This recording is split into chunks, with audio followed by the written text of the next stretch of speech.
Hello everybody and welcome back to another round of Phoenix Australia main division server. We are now in the playoffs. You're with me, Anna the Caster, and with Finnick. Say hello, Finnick. Hello, Finnick. Alright. Good to know that you haven't changed even though it's been another hot minute since we both casted. And we casted last week. Was it last week? I believe so. Oh yeah, you're right. It was the finals of intermediate. No, sorry. Yeah, SCA intermediate. Those were also be casted together. 5 seconds Yeah. remaining. They had that Mars and Lich that I really Love.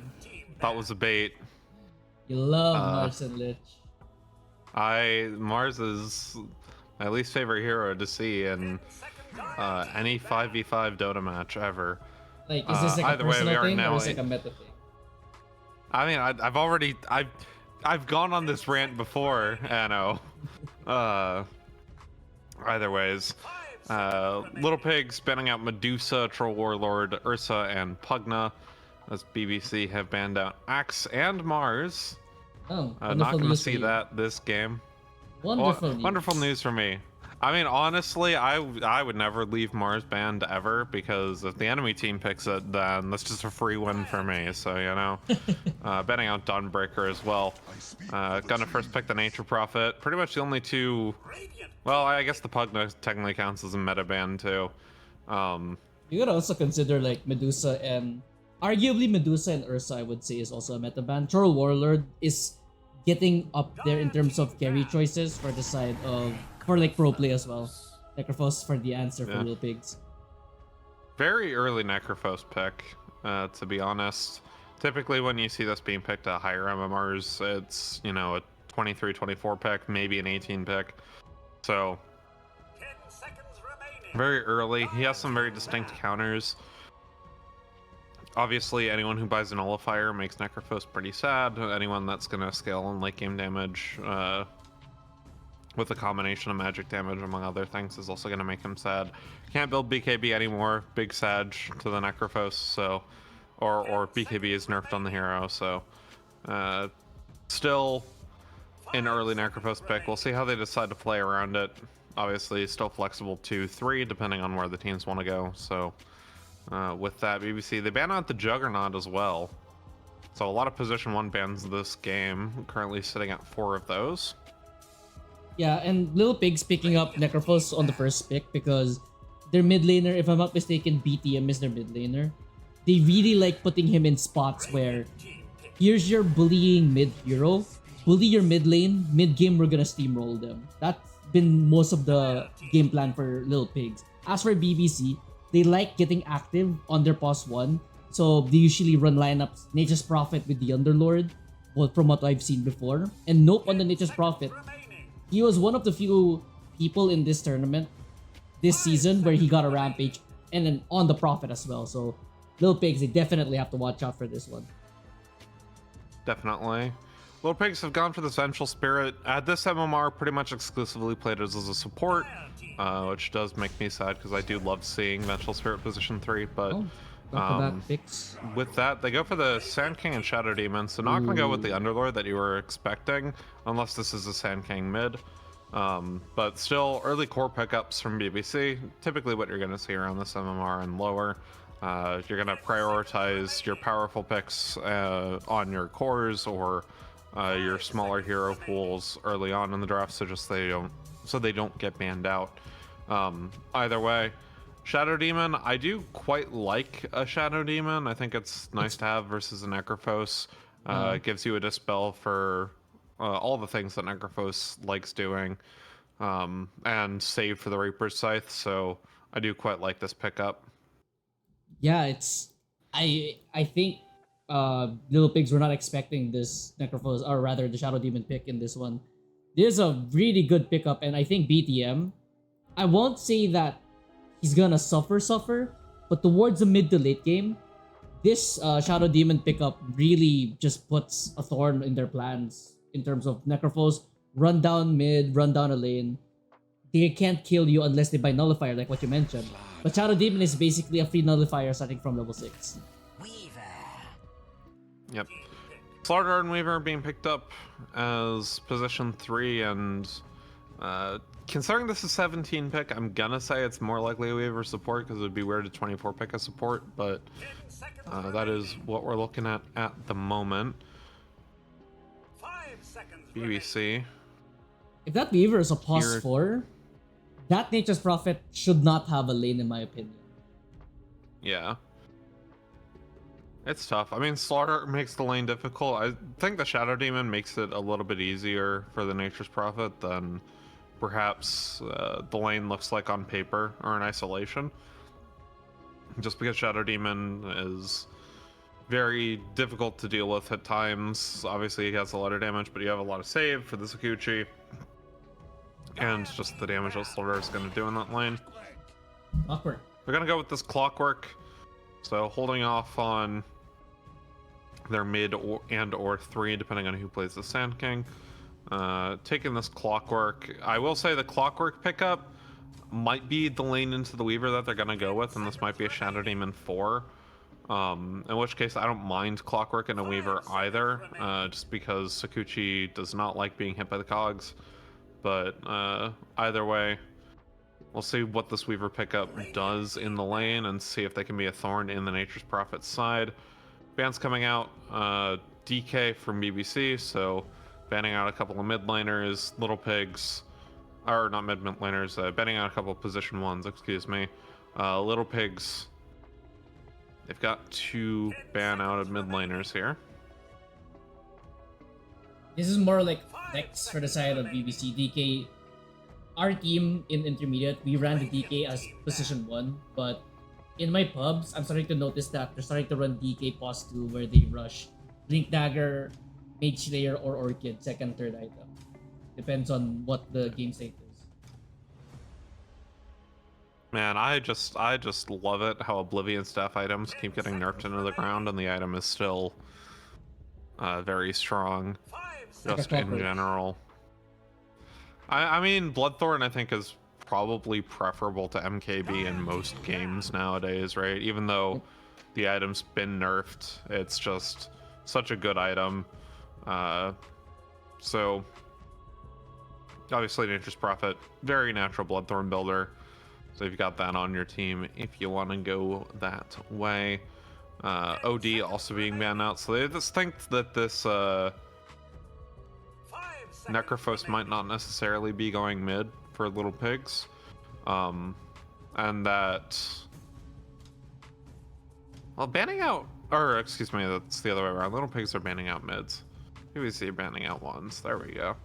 Do they think that Necrophos is going... Okay, no, Necrophos is definitely Nah, doing this. they're banning out. So they think it's going mid. I confused which team was banning what heroes for a second. So Weaver is most likely pos 4 from what BBC is trying to get at. Yeah, makes sense. What kind of mids do they want to take here? I don't necessarily agree with the Invoker ban, but they decided to ban this OD as well, getting some of that control out. 5 seconds I think remaining. just your generic Puck hero might be pretty decent here. Up against Vengeful Spirit and Weaver, the supports don't like playing into Puck. Instead, they're going to go for the Wind Ranger. Don't necessarily hate it, but you do still need a Nullifier to do damage to this Necrophos from 2 out of your 3 cores, but Sand King might be Seconds remaining. difficult for Necrophos to deal with earlier on in the game before Sand King starts to fall off damage-wise. Yeah, I don't love this Wind Ranger pick here. I don't see it winning lane against Necrophos.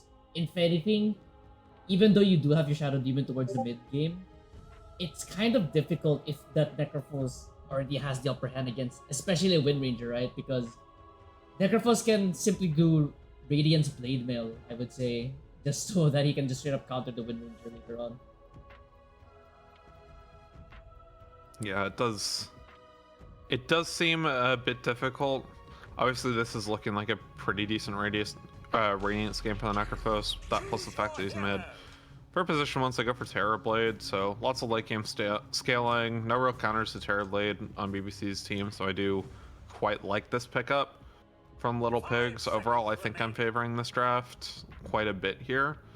But, you know, this is sudden sadness. Loser of this best of 3 gets knocked out of the tournament.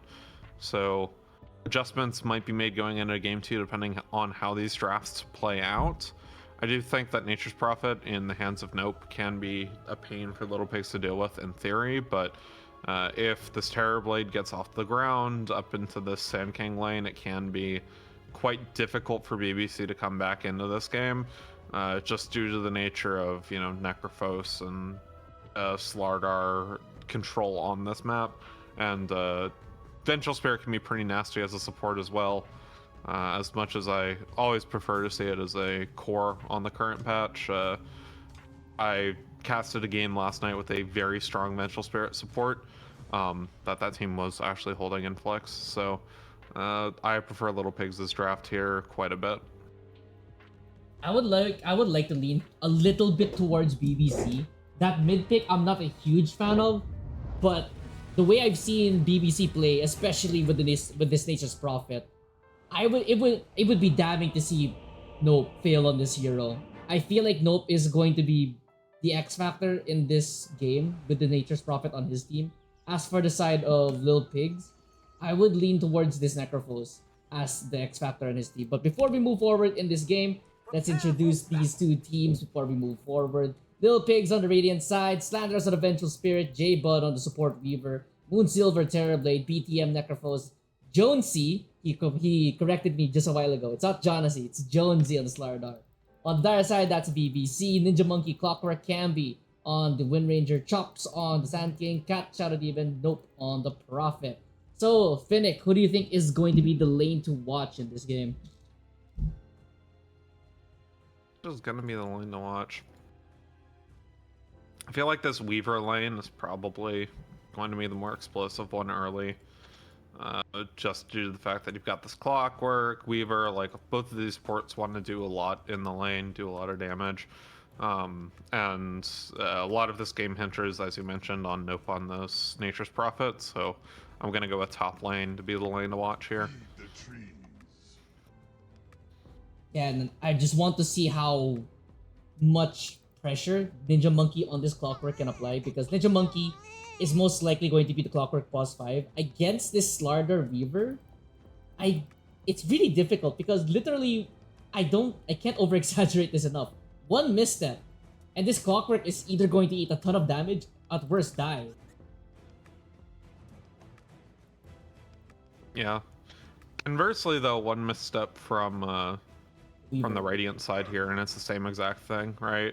Weaver fairly squishy. She gets caught, or Weaver gets caught in some cogs. Same with Sakuchi. It's pretty sad times for the Weaver. Plus, Slardar, not really the best one to be hitting cogs as far as cores go if the Weaver gets caught in it. So do look for that in the lane. I think this support matchup is the one that's gonna really determine how this game is going to be played past the early game. Both teams grouped up right now, and either team smoking out, as this is main division, so a lot less level 1 smokes, smile. But here we go. You need smoke and you can just like walk right into each other, right? And who needs smoke if you're gonna walk into each other? I mean, it's just one of those things, right? Like, main division open. There's your smoke, finally. They're gonna be walking but onto the high pop, ground. and it immediately pops, so they know that's what's going on the high Do they ground. want to fight this? Not Cutting out of the coming way, out Magic on the Missile bench. landed with the chops. Cut down the tree, continue to follow up with more damage, and I'm doing play when it's supposed to be Anno. Yep. My bad. It's alright. Cogs coming out from the Clockwork, but it looks like Chops wanted to get out with the Burrow Strike instead of going in. Nonetheless, very even in that. Actually, no one wins in that one. No one dies. No one dies. The real loser is us, the viewers. Big Sag. Remember, sportsmanship. Apparently, Jonesy was being called, it's been like a little joke running around in their side where me mispronouncing Jonesy's name has become a running joke now. I've been calling him like Jonassy for the past how many seasons, and it was only now that you corrected me. I mean, I feel. How do you count that Jonassy, or how do you pronounce it? I mean, I guess like it depends on like where from the Anglo-speaking world you're from, but Jonesy is like that's how I would immediately pronounce that. I don't know. My brain just read John Nessie, and then I would just You know, I just you rolled know with it. something that I learned recently, and by recently I mean like a day or two ago, is that in the Philippines you guys have cheese ice cream. Oh yeah, we do. Funny story actually. I like this is just it's not it's different to my Western sensibilities, you know. Um, I have another friend who lives in the Philippines, and I was talking to her about it. Uh, and she's like, "Oh yeah, all this other stuff." Also, apparently you guys have like cream cheese in your milk tea sometimes, and I'm like, this is not something we get in the West. Our milk tea is doesn't have that level of tang, you know. Really nice. Yeah. I haven't. You, you kind of actually made me want to like kind of drink milk tea now. Last time I drank milk tea was probably a month ago. Oh man. I love Okinawa blend. Uh, It's my favorite one.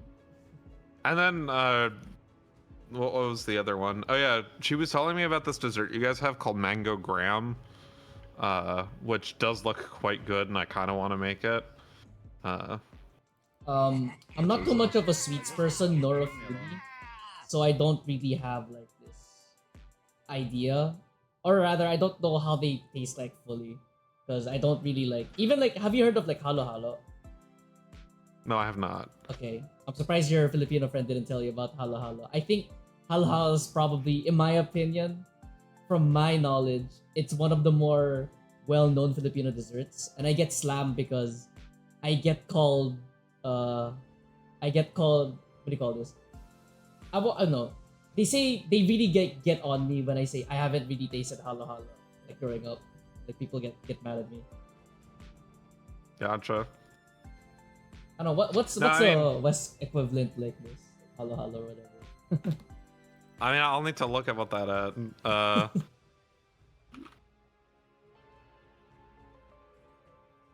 America equivalent of halo halo. That's gonna be one hell of a Google search later. Oh, halo. I see. Cold dessert in the Philippines. Crushed ice about. Oh yeah, no. I don't think there's necessarily an equivalent to this. I've had this or I think whatever the Korean or Taiwanese version of it is, in some like places in the US where there's like a high Asian American population, where it's like the really thin shaved ice with the condensed milk and fruit and all that. Oh Um, yeah. but that's not like an American dessert. What Western and or American dessert would be like? If you don't like that, then what are you doing? I feel like in the US that's just pie in general. You don't like pie, what are you doing? Like okay, like in my head, pie like the one like in the best way I can describe how I know how it looks like. In Tom and Jerry, like that kind of pie where you like throw it in the face. That's the Yeah. pie you're talking about, right? I've never had that kind of pie. No. But we're talking about like in the U.S., right? Nothing more American than apple pie, right? Speaking of, it is apple season here in the States. Been meaning to get my hands on some apples and all that. Mhm. But yeah, it's you got your apple pie. So actually, fun fact. So this conversation of desserts I was having with her started up for a couple reasons. I was watching a YouTube video and I learned about the cheese ice cream. So I like messaged her and I'm like, hey, is this actually a thing? Yes, it is. Okay, cool. You guys don't like. She was saying that she wanted to like try pumpkin spice stuff. She's like, I've never had something like that. I'm like, well, if you're not used to pumpkin pie, right? Then like, uh, you might not might not be able to get what that tastes like straight from the bat, or straight off the bat.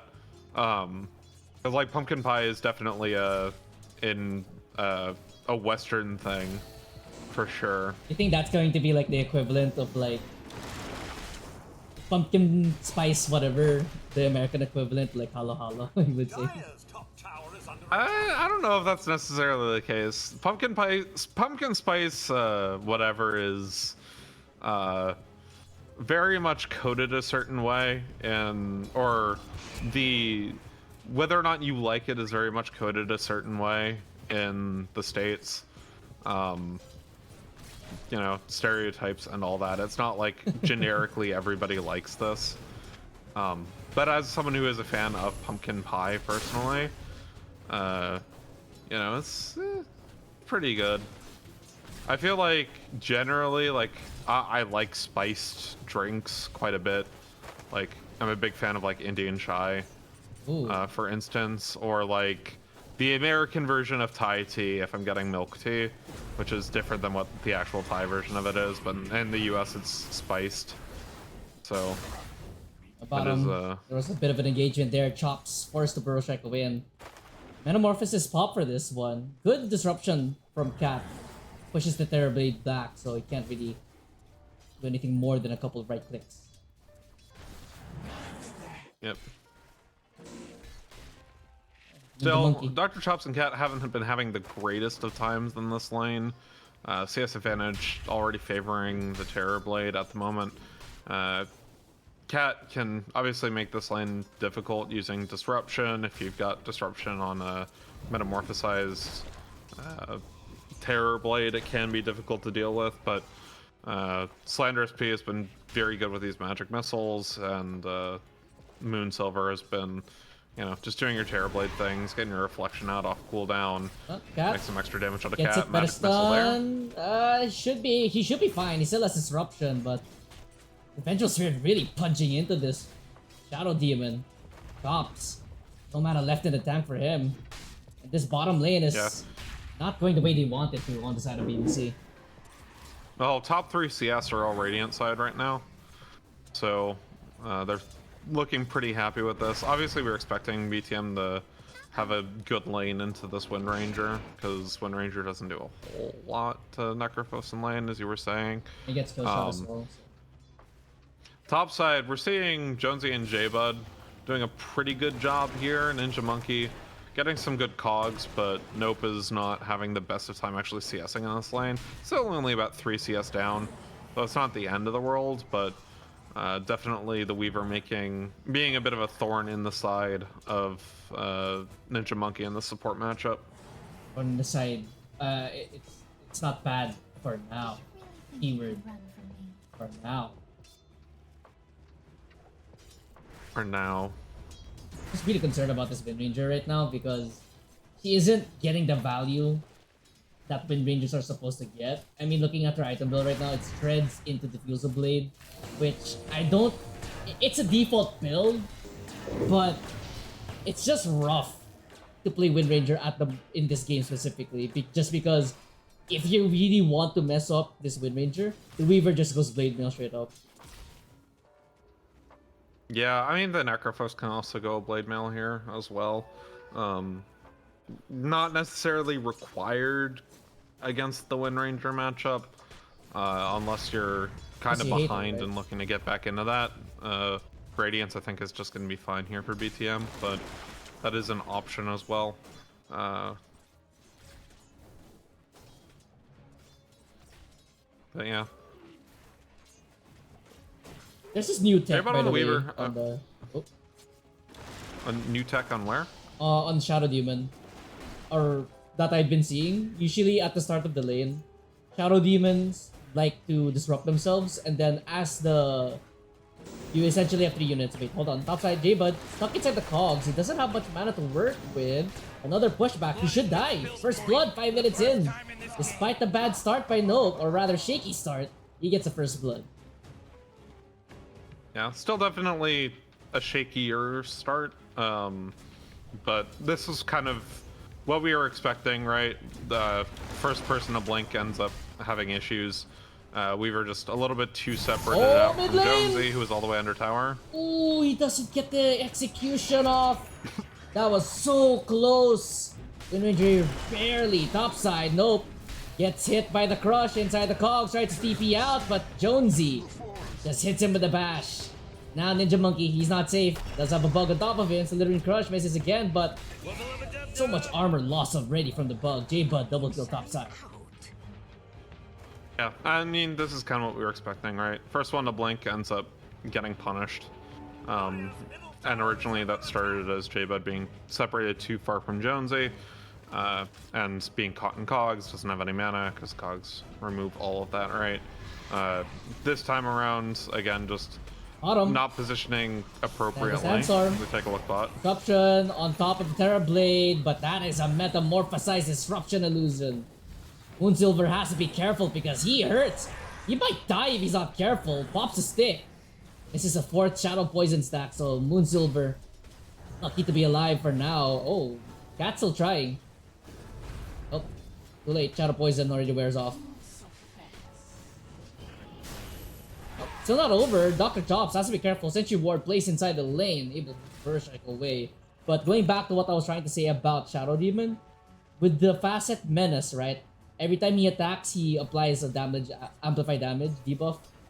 He would disrupt himself, and then he would just walk towards the position 5 and just beat the crap out of them, basically. Yeah, I've definitely seen that, especially at some of those higher MMRs. I think, I can't remember what the exact MMR bracket of main division is. I think it's like... Nah, I'm not gonna say. I know it's like quite it's a bit below, or it's below Inter, right? So we're looking at like what, ancient-ish. Oh, So Pink's coming out. You know that is happening. They're gonna go on 2 different targets though. Camby, focus fire on top of Jonesy, and Jonesy bounce around in the cogs, should be dying here. Camby, much needed kill for him. As J-Bud does have the Sakuchi, should be able to get away from this one. Power shot misses, but still death on Slimer. But I mean, regardless, kind of anywhere below Divine, people are generally a bit slower to adapt to newer playstyles on heroes unless they're very up to date on like watching pro players play these heroes. So instead of seeing that kind of like disruption and run at you from the Shadow Demon, he's kind of just doing the old way of doing this, which is just stack Shadow Poison on people, pop it, get your damage in, right? Not really worrying about how much damage you're going to do with right clicks off the menace. So, you know, just it is what it is. It is what it is.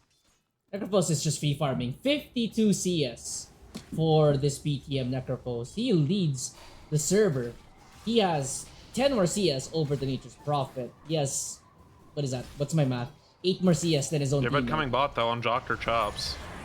He just simply walks away. Stun comes out, but I don't think they have the damage. Wrath of Nature will be going through. Dr. Chops able to burrow strike away, but the Shadow Poison and the 3-man Ninja Monkey, oh my god. Oh, goodness gracious. TPing in. Double kill for Nope with a Sprout. Hook shot from downtown, or rather, that was uptown, or whatever you want to call it. That was really close, Ninja Monkey, with the hook shot. Yeah. Good play off the twin gate there from Ninja Monkey. Keeping that fight going. Terrorblade in that instance, unfortunately the Shadow Demon does make it pretty difficult to deal with at times, so they are keeping people in. This might be a bit of an overstay from BBC. Oh, yeah, I just realized, how is Ninja Monkey level 6 compared to Terrorblade who's still level 5? He hits it first. Ninja Monkey is getting eaten up by the bug. He should die here. BTM gets his first execution kill. Cat could not get the disruption save. Can he TP out on the Shadow Demon? Looks like he will. So, at the very least, you only lose 1, but that's the first stack on the Necrophos. Radiant's middle tower is under attack.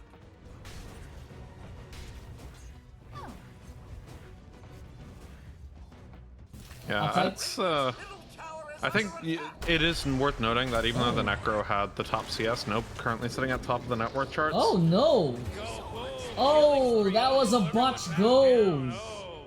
J-Bud just falls down to nope, hookshot misses. You know, while all this is happening right now, Finnick, I just want to like mention that these two teams, I would say, ever since season 0 of Phoenix League, these guys are arguably the staple of Australia main division. And it's just so perfect that in one way or another, in some form or another, these two teams are fighting to eliminate each other. Because, for context, last season, BBC eliminated Little Pigs not in the playoffs, but in the group stages. They didn't fight each other directly, but BBC needed to win one game in one of their group stage matches to eliminate Little Pigs in terms of tiebreaker. Bottom side, epicenter pop, chops, yikes. Unfortunate. Anyway, I just double checked on it. So this is like Legend Ancient bracket. So yeah, oftentimes people kind of go to their comfortable default here. So that's what we're seeing. But it is working out quite well for BBC. Obviously, Nope sitting at the top of the net worth charts. The Shadow Demon actually doing quite well in the Moon Silver here. He pops Metamorphosis again, but this is 4v2. Yeah, but there's no epicenter for this one. Jackal will be going through. Moonsilver does have the Sunder, is able to get the Sunder off, but execution coming out on Sander's P. You also use a swap, and now you denied your tier 1 tower. You might be regretting it just a little bit, as Nope is now dominating on this Nature's Prophet. That's kind of what we were looking for, right? You kind of have to funnel this game through Nope if you are BBC, and that's what they're doing.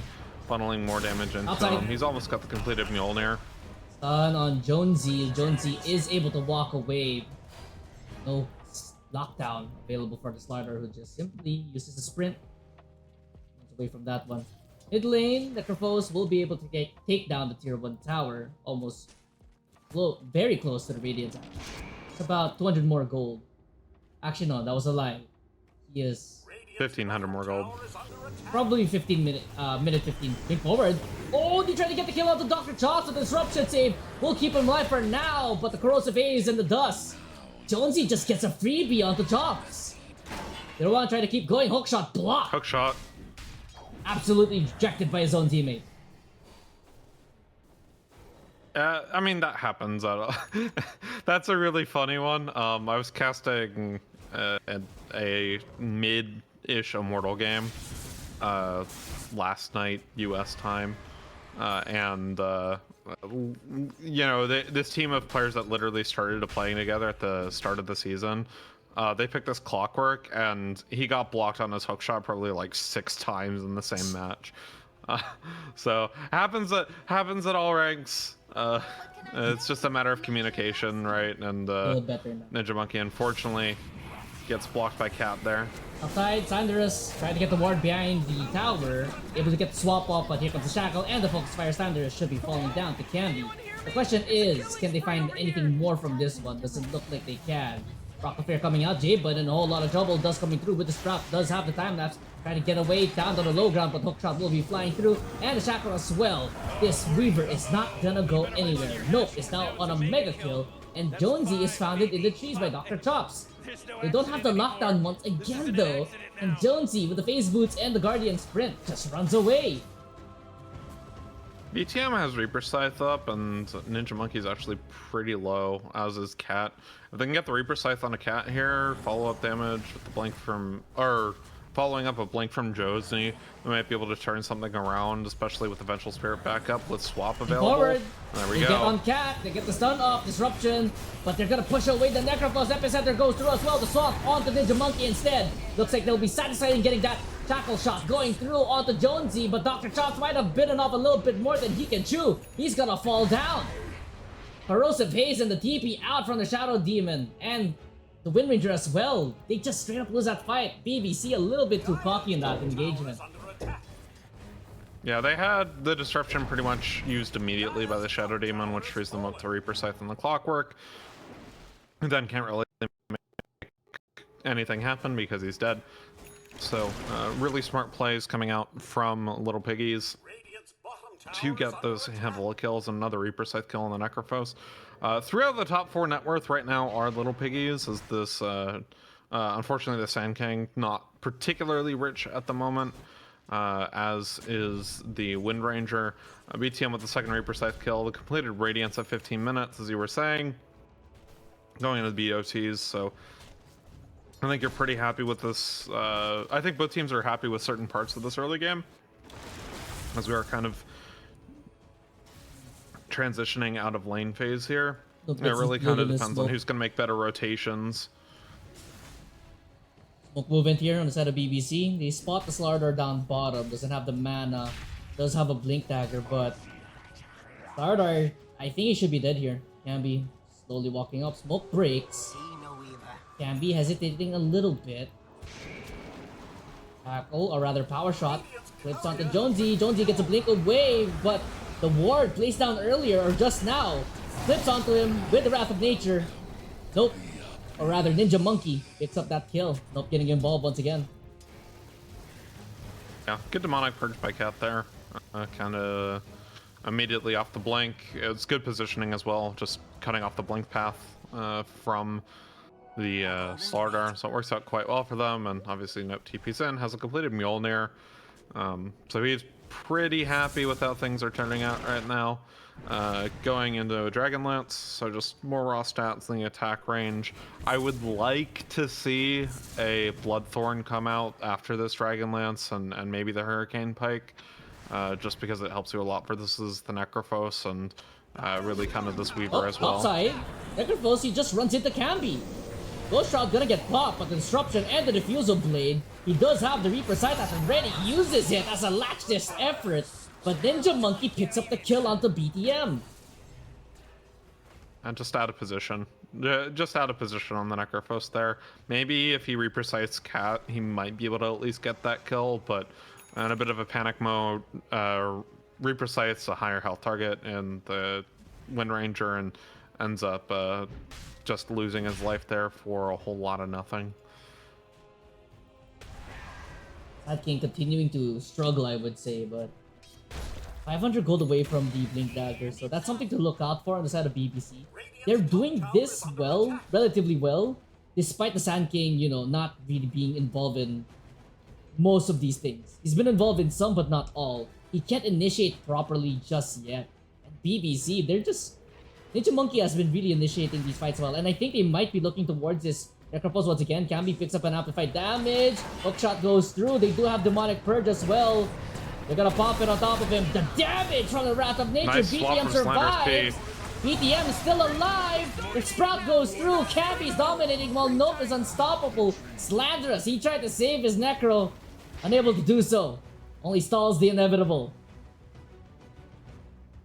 That's about as good as you can get from that Mental Spirit there, but unfortunately the Demonic Purge just really annoying for the Necrophos to deal with, and Nope obviously able to teleport in and do as you do on the Nature's Prophet.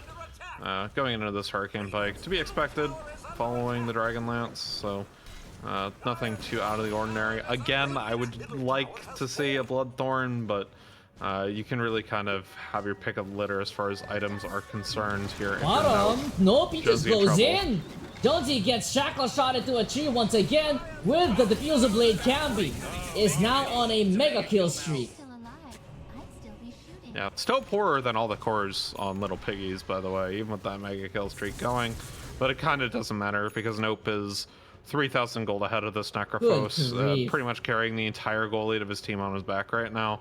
And right now they don't really have any answers to this Nature's Prophet because they haven't been able to isolate him at all on any parts of the map. Just smart grouping coming out from BBC. And that's a problem right now with Little Pig's lineup. Yes, you have the Necrophos that this is your game plan. BTM already has its mid-game items where you have to start running them down. Little Pigs, they just have not done that. Blink Dagger and Echo Saber on the Slardar. Your Terrorblade can't really fight. Now he pops Metamorphosis to farm. He can't really get involved in these fights. You guys have to smoke up on Little Pigs. BBC, they're the aggressors in this one, surprisingly. Without Sand King Blink, now that he has his Blink Dagger, how poorly will these fights go now for Little Pigs? I think it really depends. Dr. Chop's sitting only at a Blink Dagger at 20 minutes does feel pretty bad. I don't think the Sand King really has that much in the way of damage at the moment, other than just what he's naturally getting off the Sandstorm, and the On the side of the Epicenter little doesn't pigs. have the Aghanim Scepter yet, so Oh, Tops goes it can be a in. bit difficult, but a blank on a J-Bud. Oh, Cat gets caught out. They have Gets vision. the first half. Can he escape? He's gonna stall for time here. There's a very split up fight. Cat falls down to J-Bud, but they want to try fighting here in the backside. Necrophos pushing forward here. BTM's They don't got have Reaper Xanathar. Scythe. They gotta be double careful. shackle on top of Jonassy and the Weaver. They're gonna get the execution kill onto the Sand King. Do they have the damage? It doesn't look like they do. Nope, does not want to TP in. Little Pigs, they bring the fight to BBC and they win this one 3-0, dominating in this team fight. Yeah, I mean, I don't think Nope ever wants to TP into that. Once the Shadow Demon's dead, it's just a little bit too risky. Positioning just wasn't quite there from BBC, as they've been very good on positioning the rest of the series, and they were kind of picked apart by the Slardar going onto the back line, and obviously this Necrophos able to find a pick with the Reaper Scythe. So very nicely played by Little Piggies to take advantage of that mistake from BBC. They've regained the gold lead for the time being, but again, Nope, this ever-looming threat, has a completed Hurricane Pipe, going BKB and then a Butterfly. That's a shard, by the way. So ignoring my device, not going the Bloodthorn, even though that item is absolutely busted right now. Just going a little bit more defensively on the Nature's Prophet for the time being. Just because you are so far ahead, I don't see a problem with the defensive itemization, although it is a little bit less Chad than what I was hoping he would go for. Yeah, that's a real problem. You're not a Chad. Tormentor gonna be taken here by Little Pigs. J-Bud gets charred. I mean, it's now Bloodthorn's the Chad item here. I don't know what else to say. BTM opting to go for the Aghanim Scepter before the Heart of Tarask. Not super common to see at higher MMRs. Typically, you're gonna see if you do go an early Heart or Ag's Heart in your build, you're gonna see the Heart of Tarask being built first. But this time around, opting for the Aghanim Scepter, I don't necessarily think it's the worst itemization order to go the Aghanim Scepter first, because it does give you more damage. But BTM's got to be very careful, because he does kind of need the raw health to deal with the Demonic Weaver Purge. gets jumped by Dr. Chops, but he will be using time lapse to get away. Focus fire as well. J-Bud Nice still hook alive shot. with a swap. And Ninja Monkey BTM's is going to going try to back lock in. him down, but Cammy will get executed. Moonsilver kills off Cat. A horrible fight so far for BBC. Buyback coming out from Cat. And there's going to be a jump on top of Nope. He's just going to fall down. He can't even get the kill at the Jonassy. Little Pigs take advantage despite the jump in from Chops. It feels like he got baited, and it looks like it's going to be a dieback onto the Shadow Demon. Pretty unfortunate fight from BBC there, and now we have the first major gold lead of the game going the way of Little Piggies. Honestly, I feel like the TPN from Nope was a little bit late there. Maybe he could have held it and not shown up to that fight, and that was a little bit preferable. But we saw the power of the Aghanim Shard coming in for the Necrophos. Once he dodged most of the damage, kind of goes back in with the Death Seeker, gets the ultimate onto the Wind Ranger, can't really do anything about it because Shadow Demon already used the Disruption. And with that was able to turn back around using the Sadist stacks. So really smart play from the Necrophos here. I feel like, second pick Necrophos this game, or first for your team pick Necrophos, not really getting punished at all from BBC. And they're just running wild on BTM right now. As a completed Aghanim Scepter, not going that hard at Tarask because we were discussing, so we'll soon be doing mega damage on this Necrophos. The problem right now on the side of BBC, or rather for Dr. Chop specifically, he keeps trying to jump this Weaver with no clear follow-up from his team. Weaver just baits him in with a time-lapse. And then it just all falls apart because they just can't burst out a single target. Necrophos should be showing in mid now. Smoke of BBC will be wearing off in just a moment, but now they have their eyes set on the Necrophos, but looks like it's going to be a bit of a whiff on the smoke. Yeah, I don't think you can take down this Necrophos in isolation. Oh no! You don't see where the rest of the team is. Oh, they thought Oops. J-Bud on the mid. That was an illusion. They just jump him. pretty unfortunate. But yeah, like you can't just jump a Necrophos if you don't see where the rest of the team is, because he can hold out a little smoke bit longer. here. Looks like it's gonna be a huge fight in mid as they push up from the side of Little Pigs. They're gonna bait out this BTM Necrophos. Like you mentioned, Aghanim Scepter already on the Necro. Here comes the Metamorphosis from the Terrorblade. On the sideline, ward placed down by Ninja Monkey. Does Scout out Slanderous? Ninja Monkey places down the cogs. We should be getting this tier 2 tower in mid for free on the side of Little Pigs. Dire's middle tower has fallen. About Metamorphosis to take that, so Moonsilver, without going the rest of the fight, they're just gonna back off here. Gonna go Roche. Smoke's still up on Jonesy. They go for Roche. Gonna take that with the remainder of Metamorphosis. So just smart play from Little Piggies. Works out quite well for them. BTM closing in on this heart. So very, very strong lead. 6 minutes, Roshan going on the Terrorblade. 75 seconds though until the Metamorphosis is back up. Matisile and the Hurricane Pike for him. For Nature's Prophet going for the BKB up next. And in terms of net worth, roughly tied with the Necrophos, who's almost on the heart. Why not? Yeah, I talk about it being more of a Chad move, smile, TM to go the Bloodthorn here, but also the Bloodthorn kind of helps you, or at least the Orchid helps you more with the Necrophos than the BKB does, because even though it keeps you individually from dying for the Necrophos, he's not Reaper Scything Nope like ever in any of these fights, just because Nope's being very smart with his positioning, whereas you can absolutely just shut down a Necrophos with the Orchid because this hero never wants to build BKB anymore. So, you know, and Lotus Orb is just annoying to get on Necrophos sometimes, so perhaps at least the Orchid would have been a little bit of a better item pickup here, just to be able to control this Necrophos, who is pretty much the entirety of the threat, or was the entirety of the threat from Little Piggies, although it might be too late to adjust now. They're gonna go up on the high ground on the side of Little Pigs here. Metamorphosis pop. BTM is just zoning back the entirety. Top trying to queue up an epicenter. Hesitates in doing so. Moonsilver still with an Aegis. 3 minutes 3 seconds. BTM on the sideline, no heart to crash just yet. TP in, coming from Nope. They're gonna try to jump in. Epicenter, do they have the damage? Nice Swap! The Necrophos is still Even alive! better swap. They will take down the Terrorblade though. That's a Metamorphosis. BTM going to back in. He's gonna die. Champi follows him into the grave. But Moonsilver, he saunters J-Bud. But of no profit. He's just free hitting Pike away. But J-Bud gonna get the kill of the disarm. Barely gets it off in time. J-Bud takes down Cat. As Nope, he's just free hitting. He's trying his damn hardest. Nope, he's gonna fall. It's a team wipe. Ninja Monkey buys back. But he's slowly getting ran down by a fish and a cockroach. I don't think Weaver is a cockroach. Beetle, cockroach, whatever you want to name, whatever you want to call this little bugger. Triple kill I for don't think he's a beetle J-Bud. either. I don't think he's a beetle either. I don't care what he is, get him out of my game. Definitely and bug. But yeah, I mean, they take down the Necrophos there to, wasn't able to get the Reaper Scythe off. We saw 83 mana was what was remaining, so caught in some cogs, loses all his mana, big Sag for the Necro.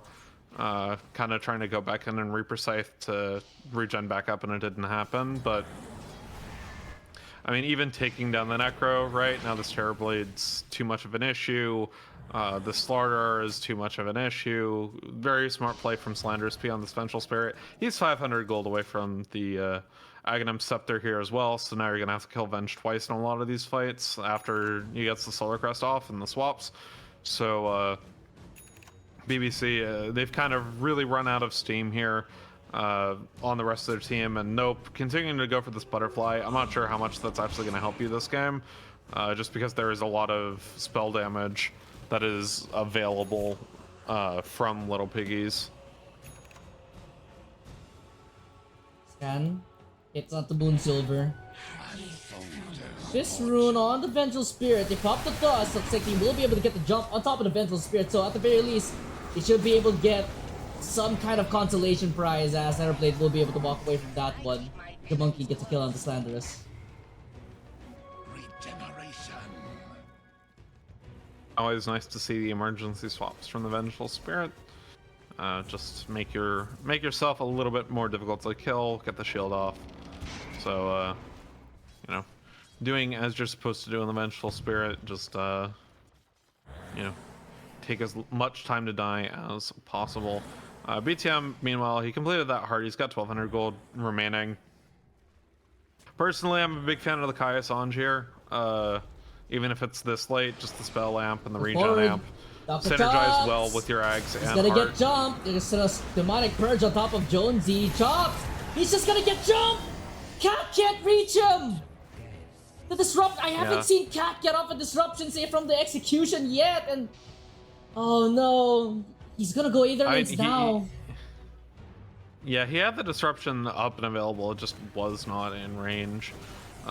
So, unfortunate. You lose your position 3 there. Who at the moment is behind this Weaver, as is your mid laner in terms of net worth. And the Vengeful Spirit not far behind the Sand King here either. So pretty despair. If I had to guess the Gaben right now, I know this isn't really your bit, it's mine. I'd say it's probably something like 92%-ish for Little Piggies. You can check 94%. Okay. Really close. But definitely kind of despair mode for BBC. Top side here. There's gonna be a second little Rax if they do manage to get it. Metamorphosis. You know, speaking of our They're desserts going in. They conversation want to try earlier, to hold fight on. this one. BTM, he's stuck in everything. Can he find a way out? Demonic Purge. It's enough to bring him down. But the supports and Campy on the side of BBC fall. Dr. Chops follow them into the grave. Nope, he's fighting all alone. He's trying to do his damn hardest, but not enough. Moon Silver picks up a triple buyback coming out from Chops, but it's despair on despair. Jumping forward, he gets hit by the crush. An ultra kill given to Moon Silver. Gotta be careful not to give off the rampage here. Count with the buyback. You know, we keep talking about the desserts. You know what dessert I've always wanted to try to make, but I haven't? More typical of Aussie fare is pavlova. Oh, another death there on the Shadow Demon. Harpoon in, Definitely want to Jonesy. try that at some point. I mean, it's, you know, very good start to the game from BBC, but they were able to play around this Necrophos well from the side of Little Piggies. GG called. I do think perhaps draft mistakes from BBC there because they weren't able to deal with this Necro outside of the Shadow Demon, who just wasn't able to make any impact except early on in the game versus that Necro pickup. So back to the drawing board for the draft from BBC and just very strong execution and very good draft from this Radiant side from Little Piggies. Yeah, again, that's what I mentioned for Lil Pigs. Let BTM bully his lane, let him get his tank items, run it down. And we just saw Lil Pig's game plan work to perfection in that game number 1. But BBC, they have to wake up. They have to hit back. They have to do something, anything. This is an elimination, guys. But don't go anywhere. Lil Pigs and BBC, game 2, after a bit.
Alright, hello everybody, welcome back! Game number 2, Little Pigs in BBC. Of course, Little Pigs came out with the victory. Game number 1. BBC on the brink of elimination. You're back with Caster and Finnick. What you got for us, Finnick? 10 seconds remaining. 5 Uh, seconds remain. Dire team Draft's better if they pick Necrophos again. Yes. I very mean, much. it's just it's draft around it, play around it, right? I think you need to punish early game pickups or early draft pickups on cores. Kind of one of those things you got to do as part of draft strategy is like Necrophos is not a powerful enough hero to be first picked and not punished in most contexts, but this time around BBC just didn't have the tools to deal with it. Even with the Shadow Demon in theory, I feel like having another hero or mid laner that was gonna deal with the hero a little bit better might have been better draft strategy for them. Little Pigs, meanwhile, I don't see much that they really need to change here, as BBC actually bans their own Nature's Prophet and first picks the Dawnbreaker. team pick. There is a chance that this could be a Dawnbreaker position 1, but they should fall into the hands of Dr. Chops once again. And that's the difference from BBC from game number 1 to now. Dr. Chops, that game in game number 1, he wasn't on a hero, on offlane hero that was quote-unquote global. Yes, he was on the Sand King, which theoretically should farm relatively fast, but he was just not able to get any of his items. He only had a Blink Dagger and wasn't even close to finishing the Aghanim Scepter after game 1 ended. Hopefully this Dawnbreaker should change how he plays, so now he feels a little bit more confident not playing with his team. Yeah, it does seem a bit interesting. BBC likes the global pressure. The Stormbreaker was banned out last game. They adjust their bans, ban out the Necrophos. Banning out their own Nature's Prophet pickup, I think they think Little Pigs is likely to play it. So that's what they've done. Dire team ban. And it's Disruptor being picked up by Little Pigs into the Dawnbreaker. Yeah. Definitely one of those heroes where, in theory, it does well into the Dawnbreaker because you can just glimpse her back at it after she's Solar Guardians.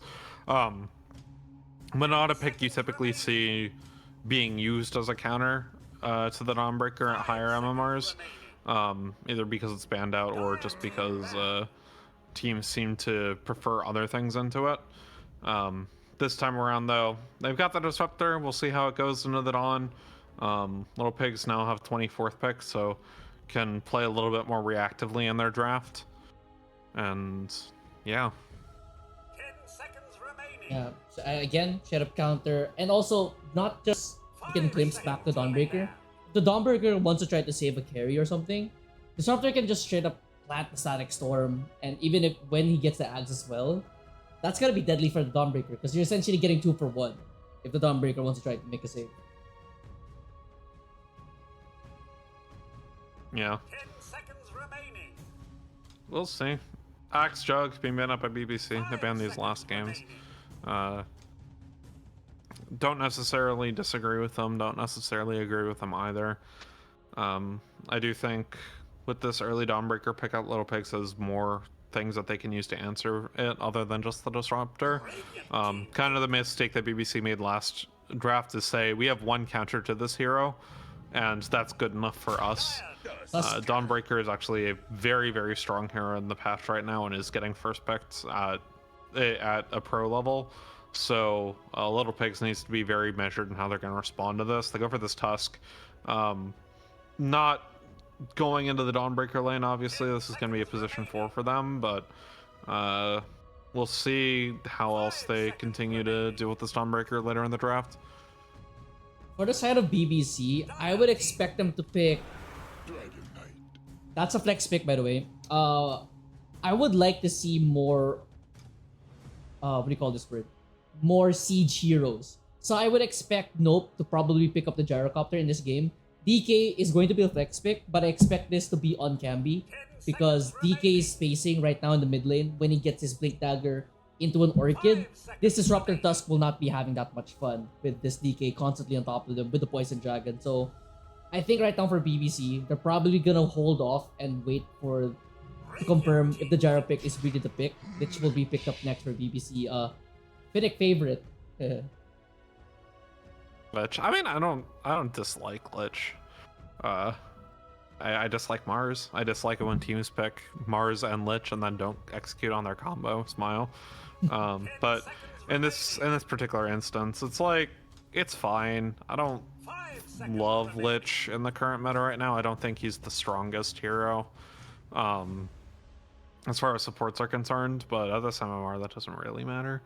Can be annoying to deal with on quite a few heroes, but since Little Pigs haven't really shown any cores yet, I think they can have a couple things that'll do with the Lich. Just anyone who's naturally gonna be able to dive and build a BKB is gonna be pretty alright, or be able to get away from the Chain Frost. So I'm not too concerned if I'm Little Pigs seeing this Lich pick up here, especially because they've already shown the Dawnbreaker and the DK, so you already know what two of your core matchups are.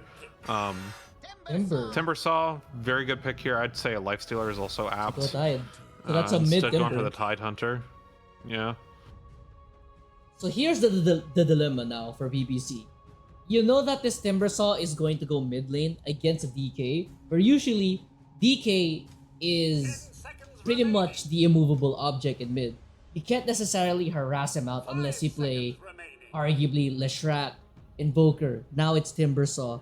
What do you want to do now for BBC? Do you want to now move this DK to position 1 and pick something else for Camby? Or do you just stick to your guns? Let Camby do his best to not feed against the Timber mid and let Nope pick a siege hero. Personally, I'd knock the DK to position 1 here and then get some mid laner that does both magic and % health damage here. Necrophos obviously has been taken off the table. If they play it, it's a bit of a pocket pick, but like a Wyvern core or an AA core would both be very good here into both the Timbersaw and the Tide Hunter. Instead, they opt for this Grimstroke, so they're holding their last core pick for 23rd pick. I don't necessarily hate Grimstroke, but it doesn't wilt this Timbersaw all that well, and Lich is still very sad against this Timbersaw. Dawnbreaker and Dragon Knight are still taking a lot of damage from this Timbersaw, right? So definitely not what I would immediately pick here, knowing that there are 2 more bans going the way of Little Pigs. Again, like maybe you do something like the Lifestealer here, and that's not necessarily the worst thing up against Timber and Tide Hunter, but like what position 1 are you gonna pick here other than Lifestealer that does % health damage? The answer is none of them. So at the moment, I think this Timbersaw is just running free throughout this entirety of this draft, unless BBC flex this Dragon Knight into the safe line. Okay, hear me out, Finnick. If this DK stays in position 2, this is not, the heroes don't necessarily agree with this hero pick I have in mind, but I feel like once you have the items, once you know how to play properly, I feel like this is a good pick in terms of stalling out this game. Can you guess who I'm thinking of? 5 seconds. No, go ahead. I'm thinking of Anti-Mage here. It's a cook. I am. But I feel like in terms of gameplay, you have to find a way to stall out this game one way or another. Anti-Mage with the new Helm of Dominator style, it's pretty good in terms of stalling out. Is it the best pick? Not necessarily. Is it a desperation pick? I would say so. It's going to be really hard to deal with on the Disruptor if this AM is just constantly jumping on you. I feel like why go, speaking of Helm of the Dominator, why go AM when Marcy's available, right? Like, Timbersaw, right? like sure, Marcy doesn't, yeah, it's like, Marcy doesn't like playing in a Timbersaw, but the hero is not okay, right? The hero is still broken as all heck. No, I think the AM is definitely a viable option here. Controls the Timbersaw pretty effectively just by draining all his mana, does some magic damage to Timbersaw as well. So really can deal with this Timbersaw pretty effectively. Again, BBC really need a source of magic and or % health damage because neither Lich nor Grimstroke really wants to build a Spirit Vessel. One of them will anyways, just because there's a Timbersaw on the enemy team, but at the moment, again, it's just like, even with the AM, right, this Timbersaw just runs free too easily. You know, Grimstroke can do his best with his ultimate, And maybe that'll be enough to keep a Timbersaw from just running through It's a fight. probably a but Leshrac pick, by the way. I would just expect from BBC. I don't. I wouldn't like. Yeah. I mean, Leshrac's kind of your typical just big magic damage mid laner. I don't love the lane into Timbersaw that much. Just because Timbersaw has tools to get away from the Diabolic Edict, and you really kind of want to snowball your lanes as a Leshrac position too. But definitely does damage in the Timbersaw until Timbersaw gets to the ultra late game, in which case Leshrac does absolutely no damage to any of these heroes because he does not have any sort of scaling damage on his kit whatsoever. Radiant team pick. Viper Here will for be the Viper pick. instead. Okay. So, I mean, this is a bit more your prototypical OG counter to the Timbersaw, just because you have the ability to break them, you have magic damage that scales well into the late game. I'm surprised I didn't even think of this Viper pickup here, so... 10 seconds remaining. Also can be very difficult for Timbersaw to deal with in the lane, just because poison attacks hurt a lot and don't care about the armor you're getting from the reactive armor, so... I do quite like this pickup. Not necessarily the hero I would pick, but I also like some much cheesier heroes than a Timbersaw, and this is a little bit more standard. I'm still a little bit concerned if I'm BBC by just how much beef Little Pigs has. They've got 3 strength heroes on their team, and you don't really have anyone that launches through strength heroes.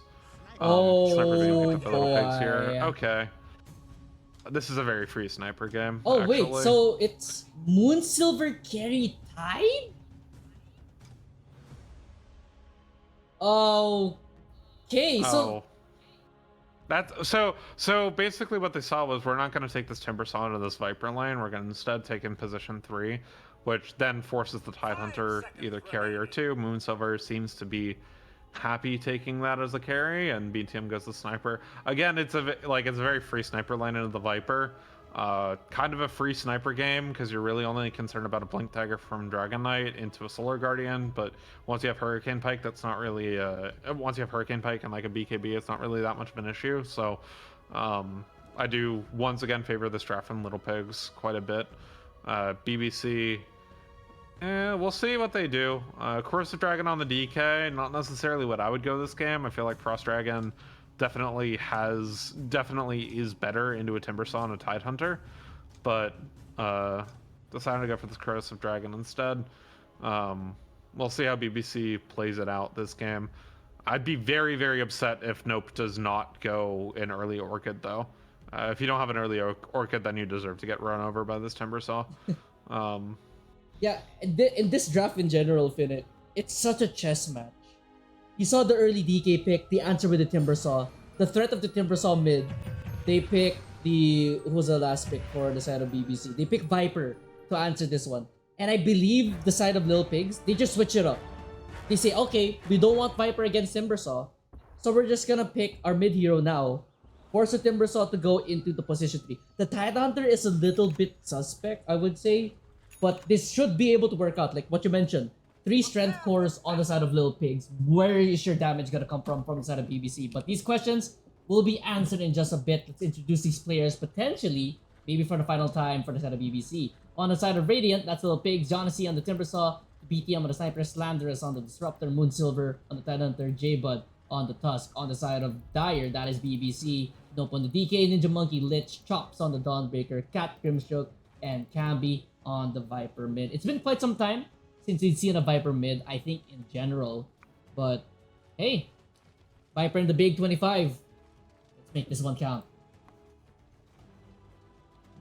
Yeah. I don't know. I feel like, it's pretty easy to say that Tidehunter carry is a bit of a cook, but I don't actually think it's that much of a cook this game, to be honest. Used to be a thing, right? Like you're never playing that if Moonsilver's not already comfortable playing it as a carry position. And as a pocket pick, I think Tidehunter carry can be very strong.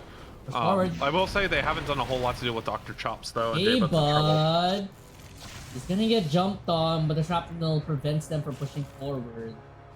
So Yeah. good damage on J-Bud, and only thing lost on the side of BBC is mana. Battle begins. Enter time. Oh wait, I will once again say runes that there. they don't really have any real answers to the Stormbreaker other than the Disruptor and I guess the Timbersaw, so Oh, it's 3 that runes on BBC. can be difficult to deal with. As we saw last game, you have the opportunity to counter a hero a bunch of times. You only counter them once. It can make the draft a bit difficult for you. Wait, But is this uh, 4 runes on BBC to start? indeed. Well, never mind. BBC, I think here comes out on top. Wait, so wait.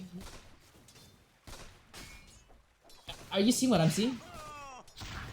What are you seeing right now? Why is Nope in mid and why is Camby on top? Oh my gosh. Okay. Are they trying More of to? a so they really wanted to get this Viper lane matchup into the Timbersaw. Okay, And they will roll swap in order to do that. This is still likely a DK carry from mid position. Again, I don't love Corrosive Dragon here. I think Frost Dragon is just better into this team comp, but this is also, I think, a bit of a difficult lane for the DK, just because G3 right now. what does DK do against the sniper and lane smile? But again, you're really teching a bit hard into dealing with this Timbersaw early, which if it doesn't work out, this gamble has very low likelihood of paying off late game. So they really need to dumpster Jonesy right now, but he's sitting 6-0. Like, he's not too perturbed by the CS or by the damage coming in from Camby and Ninja Monkey at the moment. Okay, technically speaking, Viper Pause 1 was a thing like 3 patches ago or something, right? I do remember that was a thing that people ran, and it was disgusting. I hate people who ran Viper Pause. I mean, so the thing is, I think it's a Viper Pause 2 from the safe lane, right? You're literally only doing this to get the lane matchup. It's Pause 2 with extra steps. Yeah, right. So I actually disagree with you on your take on what can DK do against a sniper, because right now we just saw Nope just walks up to the sniper, just hits him, and even if he can't walk up, sniper can't necessarily harass and blast it well if the DK lands a breed fire. Very contingent on DK landing the breed fire, but I think by default sniper doesn't win this matchup. I mean, I don't necessarily think it's like win-win, but I think it is definitely still sniper favored. Once he has he has 2 points in the land shot. Once he has a point in the take aim, Nope can't really get on top of the sniper anymore, right? So as you're mentioning, you're kind of hoping that you get your breathe fires hitting onto BTM, but otherwise, BTM has very good at ways to keep range once he has that point in take aim, right? So Nope winning right now, but Trying to might turn around the steer other way. the Lotus, but they're gonna turn around J-Bud, taking a whole lot of damage. But Don Jonesy is sitting all the way out of Viper. Viper gets a kill onto J-Bud, but falls down to Jonesy. And even, wow, Jonesy also picks up the healing Lotus, so he should be able to run down the Lich. Lich will pop some regen, no mana left here on Jonesy, so ends up being 1-for-1, but Camby gets the first blood. Yeah. Good fight for the rune. I think Jones is actually quite happy with that. Trading support for a core is pretty much always worth it, although First Blood does mean that more gold did go the way of BBC off that exchange. Yeah, Jonesy's dealing quite well with this Viper at the moment. He's got 2 points in poison attack. Again, doing magical damage, so nice to have against a Timbersaw, but as we're seeing here, support matchups make the side lane matchups a little bit more fluid than perhaps if this matchup were going mid. And J-Bud is doing a pretty good job on this Tusk to make sure Jonesy is pretty happy, despite being a double melee and a double ranged matchup. The Shadow bottom lane, they're like changing CS back and forth. Really high CS, 21 on the Tide, 18 on the Dawnbreaker.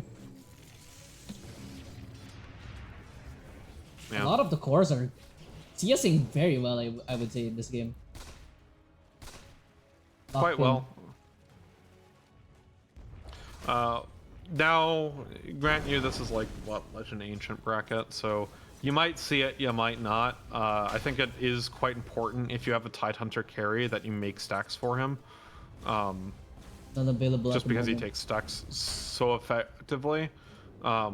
So I would like to see J-Bud making some stacks in triangle. I would like to Ninja see Monkey. when the waves pushed in. Yikes, that's a lot of damage. She should be falling down here with the Timber Chain as well. Just gets caught out there by J-Bud and Jonesy. Yeah, I would like to see J-Bud make some stacks in the triangle. I would like to see Slanderous P make some stacks in the jungle here for the Tidehunter to take. Because he's going to max that Anchor Smash, right? So Okay, by the way, we'll see Finnick, what they decide to do. hear me out, right? You say Moonsil, you say this is a quote-unquote tied position 1. But the real +1 on the Yes. side of Little Pigs, I would say it's BTM. I mean, in terms of like who has the most carry threat late game, like you can definitely make that argument. I think you're really discounting the amount of damage that Tidehunter does late when you're going this position 1 build, right? Obviously, at the Okay, moment, but he's guys just going to go in topside. standard Soul Ring, Oh. getting this Monkey. Morbid Mask as well. Good job by Camby. He gets chased. Jonesy doesn't have much mana, does have a soul ring, but he's just getting free hitted. Look at all the skill that Camby spits out. Yeah, if you kill the support there, the Tidehunter, if he has no mana, is not going to have a fun time. So, as we see, that kind of, once you're able to isolate the matchup, we're seeing why exactly they had this Viper into the Timbersaw, but also Timbersaw currently sitting 19 CS to 28 from the Viper, so looking at net worth, he is the poorest core, Viper is currently the richest core, so quite happy with how this lane has gone as far as BBC is concerned, but I don't think Jonesy's too plussed about losing this lane because he's only like 300 gold behind the DK, who's second at the moment in terms of net worth. Plus, once Jonesy has these mana boots, he's not really in trouble from any all-ins from Camby anymore. Moonsilver is lasting pretty well down here. Chops. We're gonna try going for him, but it's basically a meat slapping contest down bottom. Chops? Anyway, Fine. kind of what I was saying though is like I think you're discounting just how much damage Tidehunter goes late if you're playing like a true carry Tide build, right? Just what? Educate me. What's a +1? So it's like you go like a Desolator and Like Harpoon, other. right? Yeah, well, I can't remember if Harpoon is like currently on the thing. I remember like old school Tide carry was like you would just go Desolator first, or you'd go Desolator first item and just kind of hit people with minus armor. But Gonna go for Vlad's here, first though.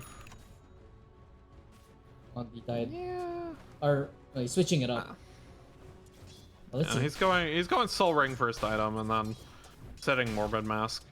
But no, it's like Tide carry doesn't like does physical damage with right clicks, but a lot of his damage still comes from, you know, Anchor Smash, then getting the attack damage bonus, minus armor from the Gush, and then just kind of running at people. So again, we'll see. It is definitely a pocket pick. I wouldn't necessarily call it a cook. Like you're never taking Tide position 1 unless your +1 player is very comfortable playing Camby is gonna get kill onto J-Bud first, here. but he should be dying. Sniper just free hitting. But a lot of damage going on top of the Timbersaw. Timbersaw, he's gonna die to he's gonna die to Ninja Monkey. BTM picks up a double. 2 for 2 so far. TP from Cat, but I don't think he's able to do anything. And there's BTM once again. Not having, like, doing fairly decent in his lane here. Not as hard a one lane as he had last game, but making the early rotations on this map, getting the kills he needs to on the sniper. Meanwhile, Moonsilver is just kind of chilling in a farm lane. Same with the Dawnbreaker. Both of them now has their ultimate. So that time, Chops did not have the Solar Guardian. Now he does. I don't think that happens again without any real punishment on the side of BBC. Camby under the tower. Lich pushing forward here. Can he try to find BTM? He opts to go for Jonesy instead. And I feel like that was a mistake. I feel like that could have been a kill. if he gazes a sniper and then the Dawnbreaker comes in. Yeah, perhaps. Viper Strike is on a low cooldown, so with that back up, it does dissuade any sort of dive coming out from Jonesy.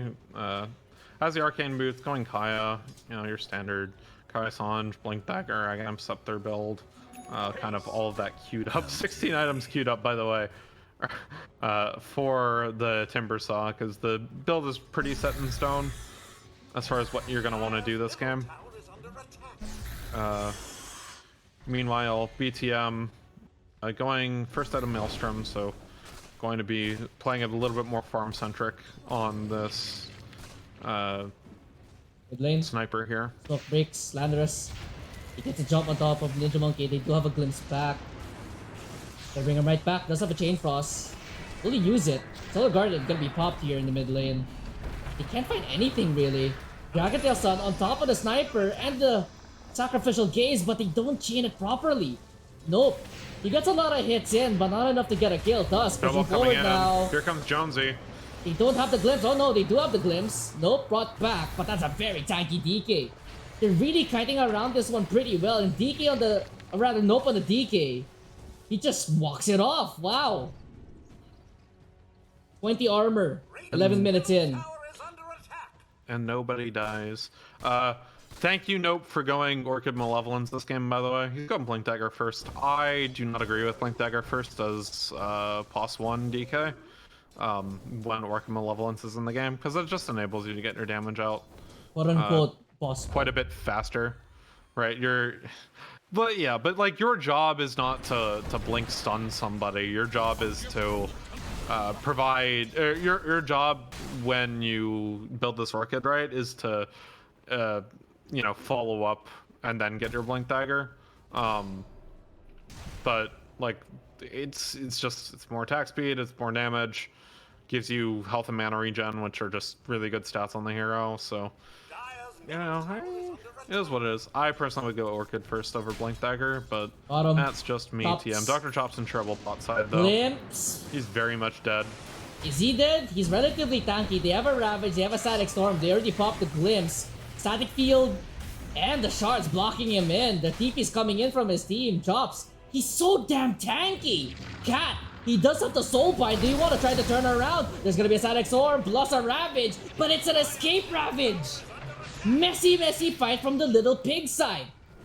What target do they really want to go for? As Nope, he's gonna try to run down the Tidehunter, but the Disruptor will be falling to the Grimshow. There's gonna get a stun out on top of J-Bud. Solar Guardian committed just for Dr. Chops to be involved.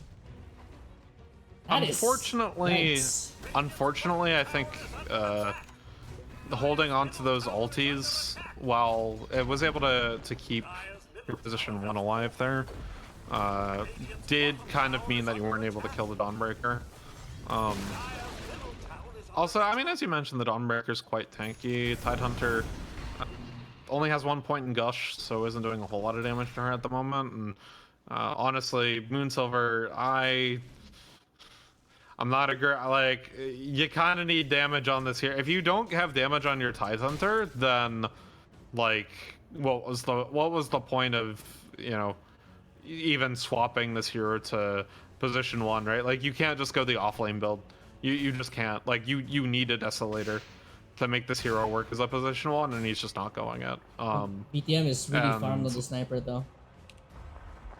I mean, yes, but also like, wow. Wait, so is the Tidehunter right now, and what has he got to show for it? He's going to Blink Dagger.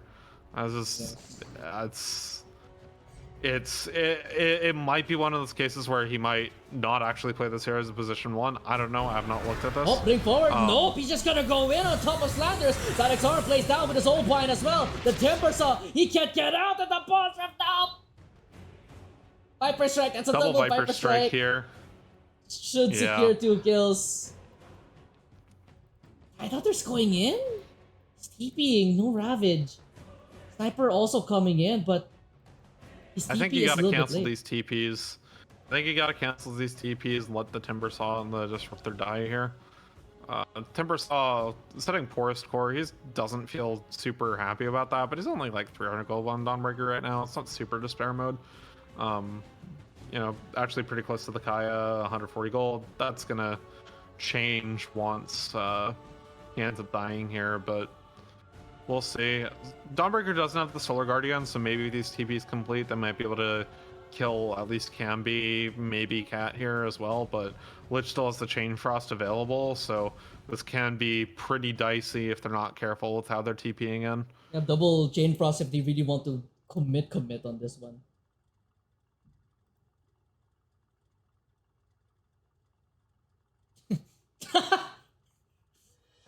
Seconds, no buttons.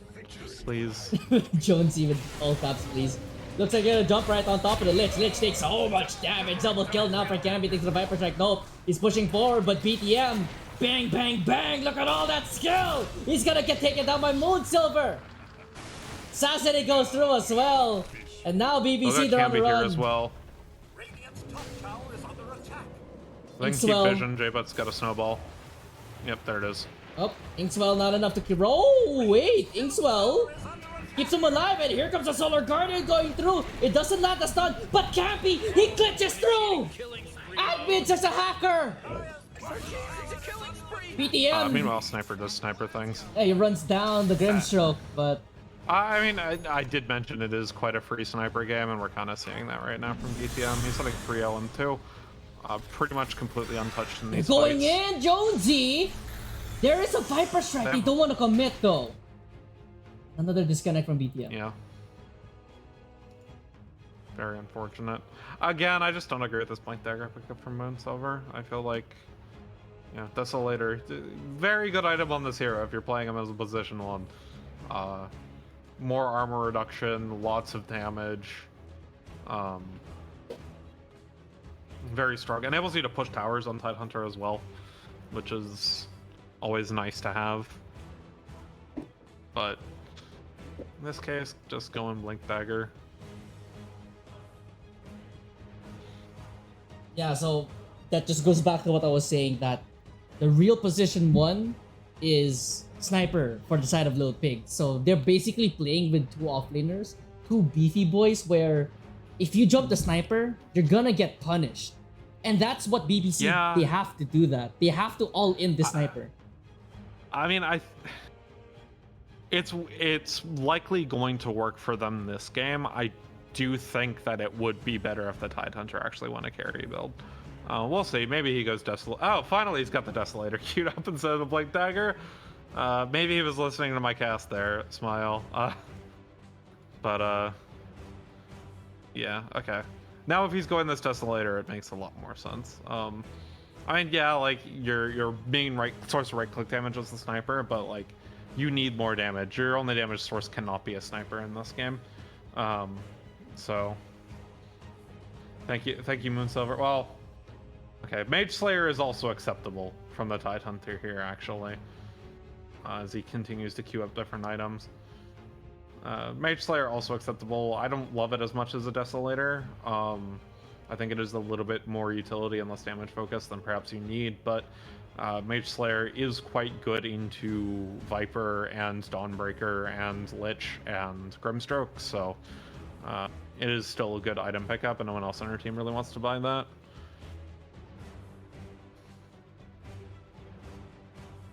Yep. Moonsilver choosing to beef up instead of, letting out the real Tidehunter carry. What was that? Remember who you are. Like that one meme. Oh my gosh. Yeah, we call Tidehunter the watermelon, right? What is your favorite type of melon? Watermelon. It is watermelon? That's lame. I like melon bread. Does that count? Melon bread? Well, melon bread is not it doesn't have melon in it. Yeah, but it has it in the name, right? Oh, so literally just watermelon is your favorite melon. Not gonna go with cantaloupe, no honeydew here. No, like, other types of melon whatsoever. Dire's top tower is under attack. Just straight up watermelon. I see. Yeah, the shade of watermelon or melon bread. Like I know there's no melon in melon bread, but And it's called melon bread because it's shaped like a melon. Dire's Now that melon bread is one of those treats that like you see a lot in anime. It doesn't really exist here in the States. Would love to try it at some point Oh, though. Soulbind going through. They have a chain frost. That's a double chain Double frost. chain frost Double too. Viper strike. Everything comes in twos. Ninja Monkey will be falling down though. Canby now dominating. Both mids are dominating. I say that, but he's not actually in the mid laner. Nope, Blig's on top of BTM. BTM on the Sniper. He's gonna die. Jonesy also tried to help out the Sniper. Double kill for no. Only the supports die on BBC while Little Pigs they lose 4. Sniper was untouched for the start of that fight, but unfortunately the rest of his team that was able to peel for him ended up being distracted and getting very low health, which enabled Nope to make use of the Blink Dagger, dive the backline, dive the Sniper, take him down. Now building in towards that Orc in Malevolence as he will. So getting the extra attack speed, extra regen, does feel pretty nice. Support duo tries jumping the Dawnbreaker. Even though the Dawnbreaker has no mana, she literally just walks away from it. Let's Aghanim Scepter as you were on the Dawnbreaker. J-Bud, meanwhile, he's had this Blink Dagger for a little bit. Hasn't really been able to make much use of it. I will say Slanderous finally making these stacks in the triangle for either Moonsilver or Jonesy to take. I think I would prefer this on Moonsilver, who has the Mage Slayer coming out on Courier. Now, the reason Mage Slayer is a good item on the Tide Hunter is because Anchor Smash procs it. So if you get an Anchor Smash out, then anyone who's in that range feels very sad with their magic damage. So I do like generally like Mage Slayer on like a Tide Hunter position 3 in games like this. I do still want to see a Desolator from Moonsilver, but it is definitely working out for him right now. Smoke movement on the side of BBC. Blink Dagger and now an Orchid on the DK. Moonsilver is the only person here down bottom. I mean, you could run into the Tide. The ward spots him out actually. He's gonna be using the Twin Gate unless they can catch up. Doesn't look like they can. Oh, Viper runs into the Tide. 4-man unit of Little Pigs. They're gonna take down the tier 1 tower. I believe Moonsilver might have caught a glimpse of the Viper, but get up TP from the Viper. Able to get out. They do not want to take that fight on the side of BBC. Yeah. Jonesy, meanwhile, has his Kaya going Blink Dagger. Still sitting poorest core, about 1,000 gold back on this Dawnbreaker, who is about 100 gold away from her Aghanim Scepter, so Dr. Chop's definitely getting the better end of the soft lane matchup, but again, the Sniper might be a little bit of an issue. Has the Dragon Lance. At some point very soon we'll have a Hurricane Pike. Actually opting instead to go the straight up Mjolnir instead of the Hurricane Pike. I don't necessarily agree with that. I feel like Pike is probably better, just because the only person who really threatens you is this DK, and being able to Pike away from him is quite important if he dives you, but it is more damage, and in theory, Mjolnir active can work quite well for you. BTM's also taking these stacks as well, so really just trying to hyper spike on this Mjolnir here and get the extra damage and the Mjolnir active going. Nice to have on a Tide Hunter. Oh, after the failed smoke gank from BBC, I gotta go back to Hidden Creeks. Favorite time in the game. Woohoo! Blink, Shard, Assault Cuirass. Man, I really wanted to see a Desolator from you, Moonsilver. Assault Cuirass, like, still, you know, you see on carry ties from time to time, but again, it's like, Desolator is such a good item on the hero because Anchor Smash procs it, right? So you could have both Mage Slayer and Desolator effects on the people, and then all of a sudden your Sniper just absolutely rips through them. So do you, for that matter. SMH my head. SMH my head. SMH my head just makes me remember like Quap of Pain. Quap of Pain, that's a good one. Yeah. How me and my friends refer to Quap. J-Bud, like, he all chats Tormentor, and they get Tormentor. Ninja Monkey picks it up. Well, if he ain't in the stream, I don't know who is. Dire's bottom tower is under attack. Shout out to this year's Not voice showing up on the lines, map. though. I mean, I didn't have the disposable income to really care about the voice lines this year. No, but like, So, yeah. some of them are really mind games. Like what Jeba just did, he just like all chats Tormentor, and then there was I don't know, I think it was Tsunami. The voice line went, "They don't know it's warded. It's warded, and they don't even know." You can like spam that all the time. You're playing legitimate mind games with them. I see the Yeah, Fireburn they says know what they are. bottom. What do you think about bottom of the moon? Mid lane, big dagger from the tusk. They're gonna find Dr. Cops. He's gonna try to use the Solar Guardian, but perfectly timed snowball. Abel picks up that kill. BTM with the Mjolnir. Pew, pew, pew. Yeah, not finally going on the Hurricane Pike, as you'd do. I don't know. Dire's middle tower is You know, sometimes it's... Oh no! Sometimes He the blinks offensive item forward, makes but he more was under a sense. ward! He's gonna jump on top of Slanderous and the free hitting sniper from the low ground. He gets an Orchid off onto J-Bud, but he finally gets a punch off. Now Nope is surrounded with the Assassinate as well. He is really tanky through this one. There's gonna be a Soul Bind and a Ravage going through. This DK, he's very tanky, but he will finally die. And here comes the double Chain Frost bouncing through. It's gonna do a whole lot of damage, but they're not gonna get the bounces in.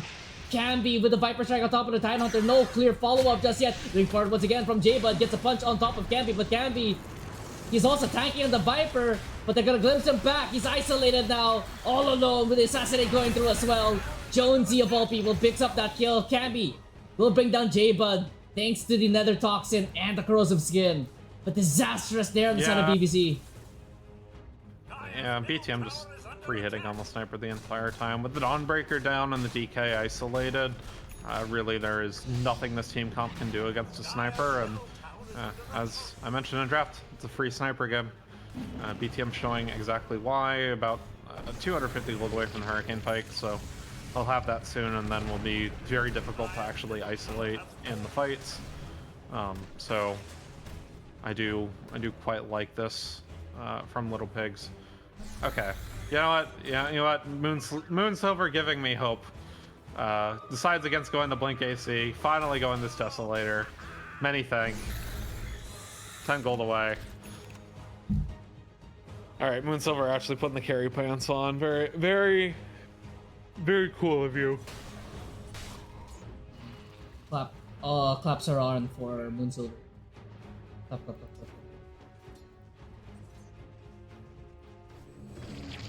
So far, BBC, they're getting off their spells on the supports. It worked early on in the game, but now that I believe it felt like there was a pipe there, but in reality, the Tidehunter just wasn't broken from the Viper, so they're not able to get this sure kill burst combo down right as mid lane, BTM pushing up. Yeah, I mean, when you have Viper Grimstroke, right, like, you're always looking for the absolute perfect two-man Viper Strike, but especially against like team comp with the Tidehunter and the Timbersaw, right? But that can always be, like, you can always play around Soulbind when you have a hero as mobile as a Timbersaw on your team. Or at the very least, keep the Timbersaw far enough away from the Tidehunter that it doesn't get hit by the Soulbind, so... you know, at that point in time, works out for them quite well. Jonesy has completed Kaiasange, a Void Stone going into the Aghanim Scepter here. Yeah. And Lotus as well. I mean, right now for the side of BBC, what can you realistically do, right? I mean, it's only a 2k gold lead for Little Pigs, but the sniper so far has only died once, and that was the top fight. After that, there has just been no clear catch yet. That's a lot of pressure onto Nope without a BKB. Yeah, and he's going this BKB now, which is quite nice. But again, I think this goes back to kind of Corrosive Dragon versus Frost Dragon.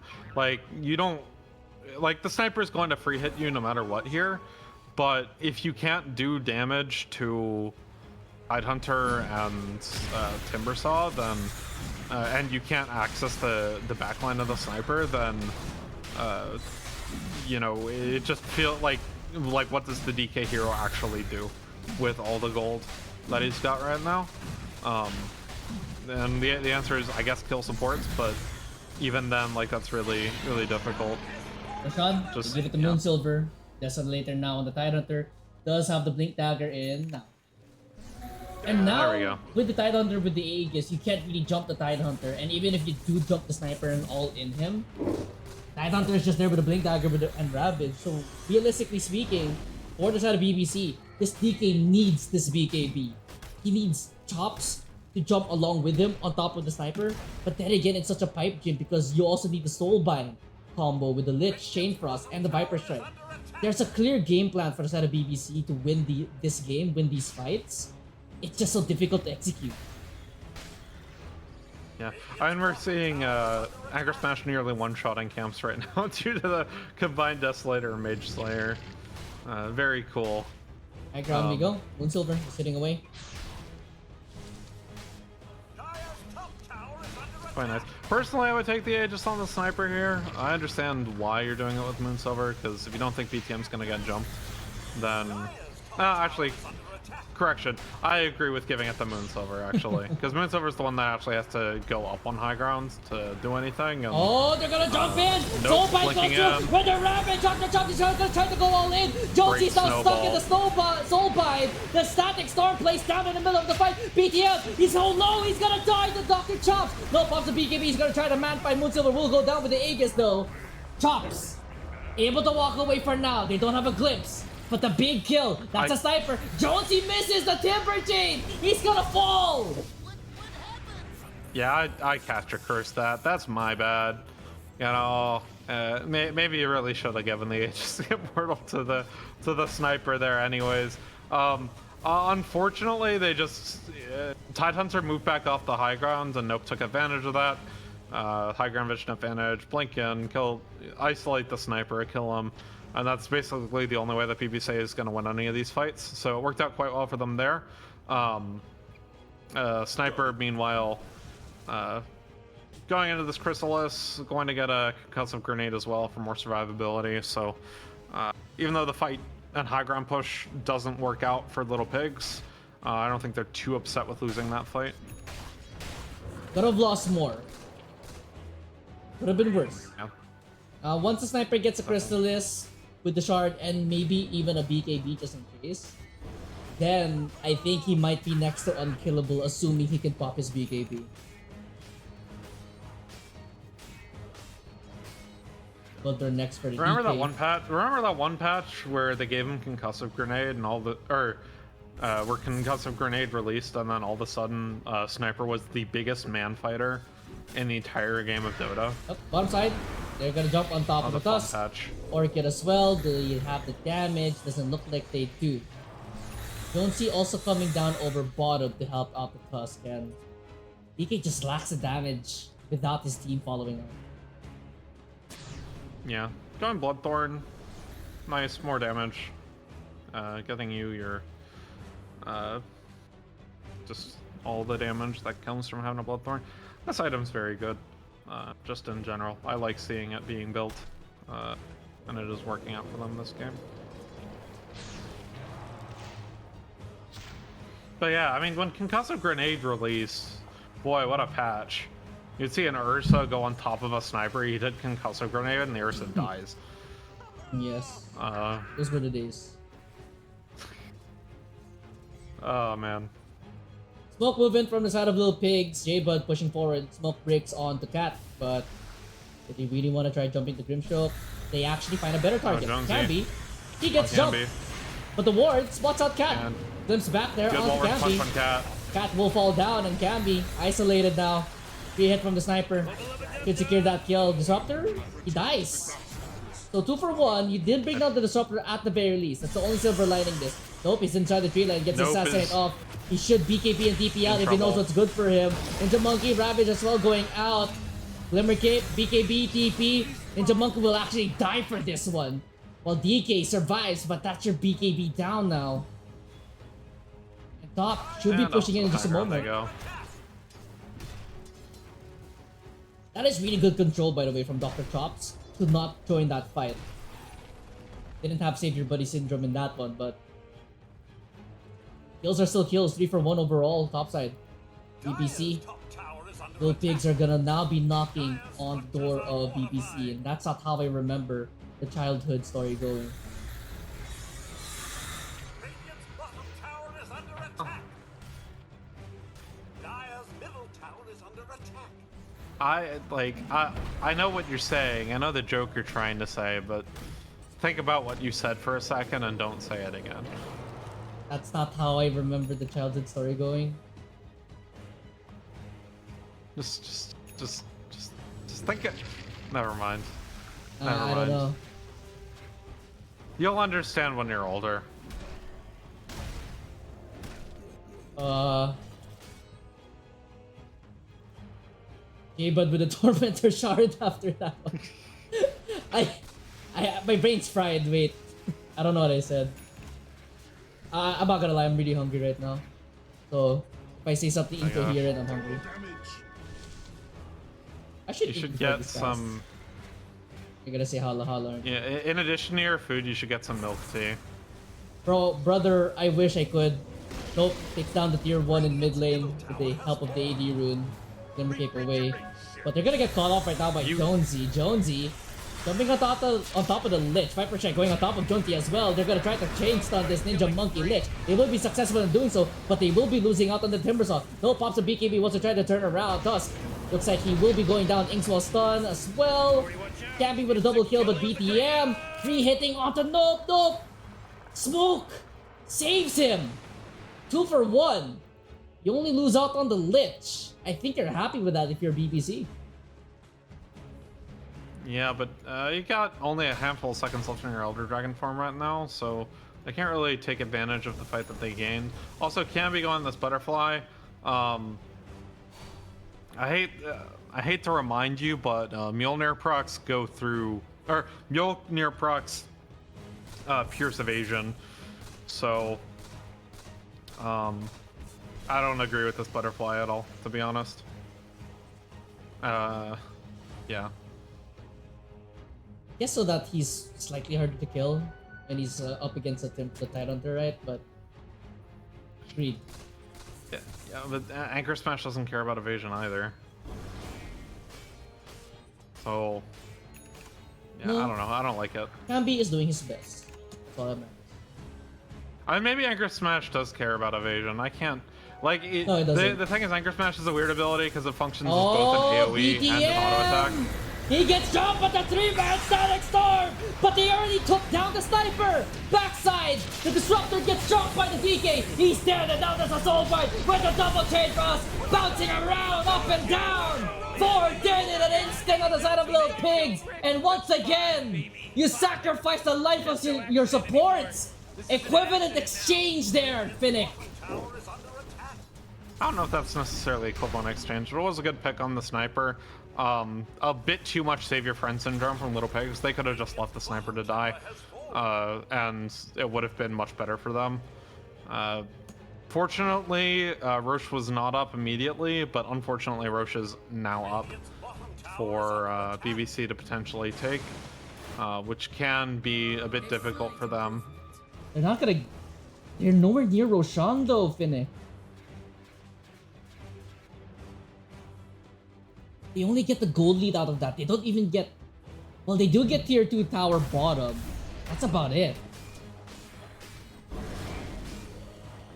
Yeah, I think they're just afraid to do anything without Elder Dragon form up. But I don't know.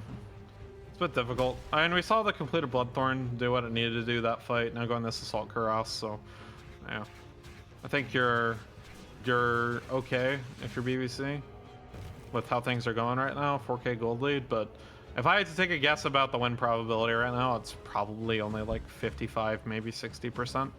Yeah, 54% right now. So, and for Little Pigs too, not even for BBC. And that, again, it's just like, what do they do about the sniper if they don't pick him, right? Like, every single one of these kills that they've gotten on sniper has been a mistake of positioning from BTM or a pick.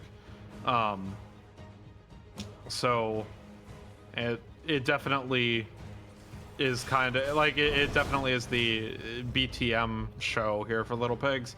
If he can survive, there's nothing BBC can do about him.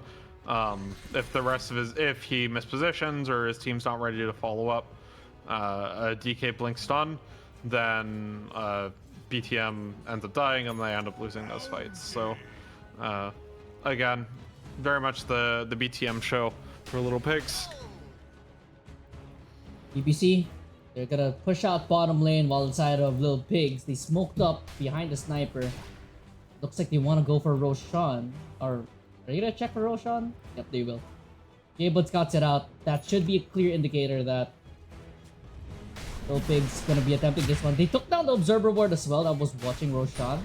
So the side of BBC, they're in no position to contest Roshan. That's gonna be a second Roshan being given up. Even though Roshan does hold on. Moonsilver, why aren't you attacking for sniper? Okay, there we go. BTM is very low, so if BBC scrambled for Roche, they might have had a chance, but alas. So Pigs, second Roche of the game. The last before Yorick. Yes, that's Latin, yes. I could be wrong That's though. Shakespeare. Tower is under attack. Close enough. Not really. No. No, close enough.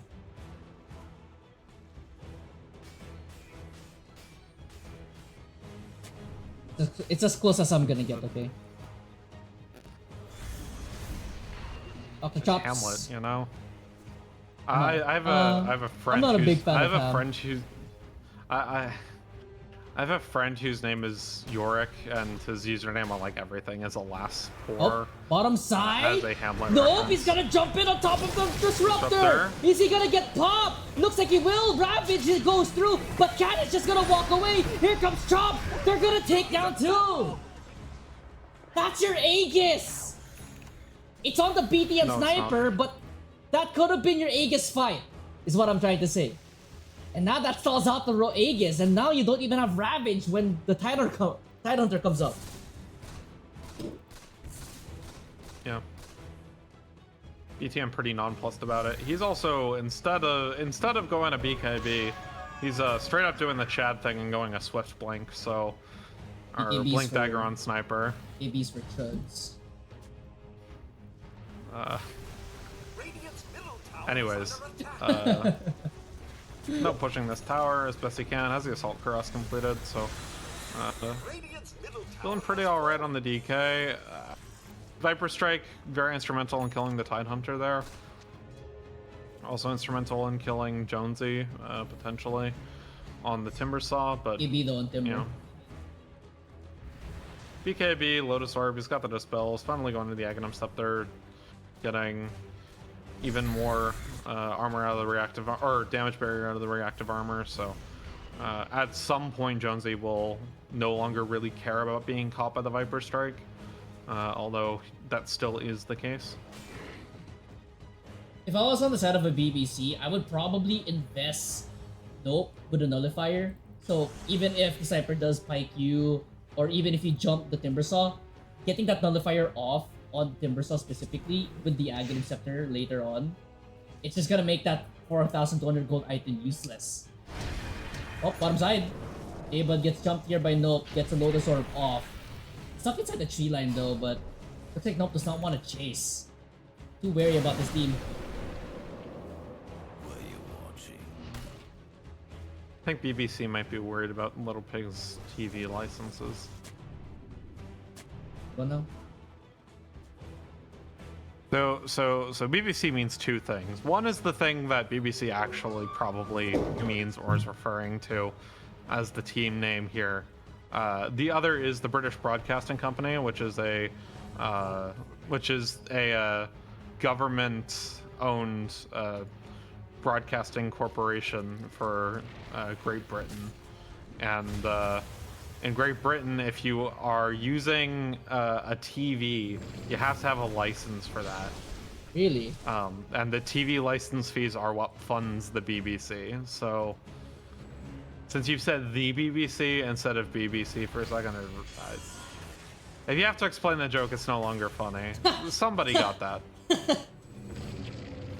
Somebody got that, So you're right? telling me there's a TV tab? Yes. That sucks. In the UK, yes. That sucks. Tier 3 tower falls down. That also sucks. ETM with the Aegis.